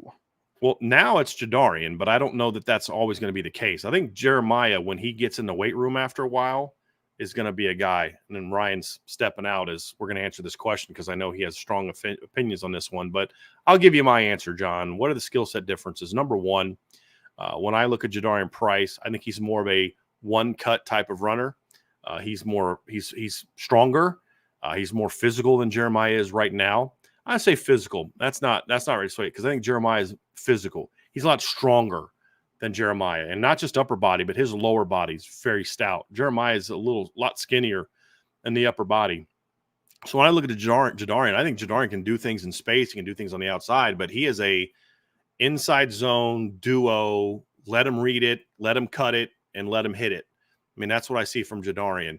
Jeremiah, to me, can do those things. He can be inside zone and duo, but if you're properly using him, you've got to get him outside. You've got to get him some toss sweeps, let him kind of slow flow it, read it, increase it. Again, I think Jadarian can do some of those things as well, but I think that's where Jeremiah really thrives. Outside zone guy. And when I mean outside zone, I don't mean like stretch outside zone. I mean pure fast swipe, lateral outside zone where he's getting it from the shotgun. You know, you're doing things to get him, misdirection runs where you're opening up a crease and he can hit it. And then you're also going to use him a lot more in the pass game, or should use him a lot more in the pass game. I think Jadarian in the screen game can be very effective. We've already seen that. We saw that a little this year, but even more so in his first spring game before the Achilles, where he caught a screen pass and took it 50 yards. But Jeremiah is more of a pass weapon in a non-traditional running back way in the pass game, which is you can not only run him out of the backfield like we saw this year, but if you're properly using Jeremiah Love, you're putting him on the perimeter. You're throwing routes to him. You're throwing screens to him. You're trying to throw slides to him and doing those type of things to get him the ball in space a lot more where, Jeremiah can do all the traditional things you want at running back, but there's a lot of non-traditional things he can do. And when you – hold on a second. I just got to let Ryan know. Yeah. So there we go. And then when you look at some of the non-traditional things, Jadarian can do some of them, but not at the elite level that Jeremiah can. And so that would be the difference between the two of those, in my opinion. All right. Let's go next question. We got two more left. Stephen Martin says, my favorite Mike Denbrock moment, 2015 USC game. The Showtime crew caught him telling the offense, there's nothing but great stuff here. He was referring to the play calling sheet. He's a very confident guy, but that kind of moment, and I think I remember that one, it's just he understands the importance of buy-in and belief in yourself, in your teammate, and then in what we're doing as coaches. He's very good at that, and he understands it. Like, look, even if we've got a good game plan, if they think it's a great one and they buy in and they believe that every call is a great call and they go execute at a high level, we're going to be really good. And there's a lot to that because not every call is going to be good. Not every call is going to be perfect. But if you've got good players and they execute it like they have full faith in you they think every play call you make is just either meant to do this or setting up something big, there's going to be a level of buy-in that allows them to execute. Because I promise you, I've been a part of offensive staffs where we've made play calls that are just like, I probably shouldn't have called that right then. But it works. And there's got to be a belief and a buy-in to it. And I'll give you an example too, where when there is that belief and buy-in, you can do things you shouldn't normally do. I've shared this story, I believe, before, but when I was at Duquesne, we're playing Robert Morris, and they're a cover 2 team. And our best play that year was double posts. Double post is not supposed to work against cover 2 the way that we ran it. Our players knew it. They knew it didn't work that great because our head coach always told them that it didn't work great against cover 2. And the head coach at the time actually just played in the FCS national championship game, I believe. Very smart football guy. But he and I had a very big difference of opinion about this because of the way that they played. But even though they knew that this play wasn't supposed to work against cover 2, I eventually got Coach Gattuso to call it, right? Call this play, call cover 2, call Dolphins against them. And when we ran it, our kids believed in it. Hey, they must see something. They called Dolphins. They must see something. And the quarterback, Neil Lobig, hey, they called it. They must see something. So they dropped back, read the safety. He flat-footed, Yarden beat him over top, 82-yard touchdown, ball game, right? If they were like, oh, why are we calling Dolphins? They're playing cover 2. I'm not sure this is the right call. What's coach thinking here? Wouldn't have worked. But when we called it, they believed in it. They executed it. Yarden ran a great route. Neil read it perfectly. He threw a great deep ball, 82-yard touchdown. They were battling back. I think it was like 26-20 at the time. That touchdown put it away, 33-20 second half. We win that game. That got us a spot in the national title game against Monmouth. We beat Monmouth. We win the national championship, right? So those kind of things have a big say in what you're doing, but it was all because the players had a belief in us that we were going to put them in position to be successful. And so when we called something, they carried it out to the best of their ability to where even though the call may not have made a lot of sense, their belief in it is why it worked. And so that's something you're going to get a lot from Coach Denbrock. And this is the point I was making yesterday with Ryan. The fact that Denbrock did what he did against LSU is going to get him in the door, is going to get him buy-in that I don't know that he would have had coming from Cincinnati. Me, Ryan, people that are much older than the Notre Dame players who have studied him going back to Cincinnati and then LSU at Notre Dame, we may have already believed in him, but these 18-year-olds, they're not going to look at him what he did in Cincinnati and have the same belief in it that we did. Football guys that study it, they're not going to study that film. They're saying, okay, he did a nice job at Cincinnati if this is Notre Dame. Going to LSU, doing what they did, having a Heisman Trophy winner, scoring 46 points a game, beating Bama, doing all the things they did, there's going to be a level of buy-in with Coach Denbrock that I don't know that he would have had if he would have been Coach Freeman's initial hire. I'm not saying that's right or that's wrong or that's right. It's not right. I think Mike Denbrock was always a really, really good football coach. It's just that's where I say perception matters. And when your players and this year on the offense, I don't think they had the same belief in Jared Parker. I think there were times where a call was made that was a good call that it didn't work because there wasn't the buy-in. Sam Hartman didn't believe in it. The receivers didn't believe in it maybe. The O-line maybe didn't believe in it. Other coaches didn't believe in it. And the toxicity around him, parents would see the stuff that's on Twitter. They'd relate to their players, and there just wasn't a buy-in. Even when there were calls that were made that were good calls. That won't be the case with Mike Denbrock. There's going to be an immediate buy-in. And I think that matters, and that's kind of where that kind of thing comes from. And he's just kind of got that. I mean, you saw it. If you watched that, Steven, you saw it. For an older fella, he's got some swagger to him. He does. And that's going to bleed into the play. That 2015 team was super confident on it. Think about it. They lost their starting quarterback. They lost their starting running back. They lost their starting tight end by the end of the second game of the year. And that team still went out and set records at Notre Dame and scored on people. And a lot of that came because there was a mindset that was established partly by the starting quarterback, Malik Zaire, and the work he put in from a leadership standpoint that offseason, but then also what was instilled by, in the line by Coach Easton, in the receiving corps by Mike Denbrock, in the offense as a whole by Mike Denbrock, there was just a buy-in that you don't see a lot of times. And, that's something that I'm very much excited to see this season. So that's absolutely where we're at. So that's going to do it for today's show. Just keep Ryan in your thoughts and prayers right now, as he kind of has got to deal with some family stuff. But thanks everyone for being here with us today. I thought this was a fun show, an interesting show for sure. Great chat, lots of great questions today. By the way, you guys definitely brought your A game in the chat today, so I really appreciate that. Hit that like button on your way out of here, folks. Hit the subscribe button, hit the notification bell, share this podcast, leave us a 5-star review. We'd greatly appreciate that. And if you have not done so, get on the message board at boards.irishbreakdown.com. We have a ton of great content going on there, kind of great show, conversation, lots of great questions. And you're missing out if you're not on it. I promise you're missing out if you're not on it. So anyway, have a great rest of your day, everybody.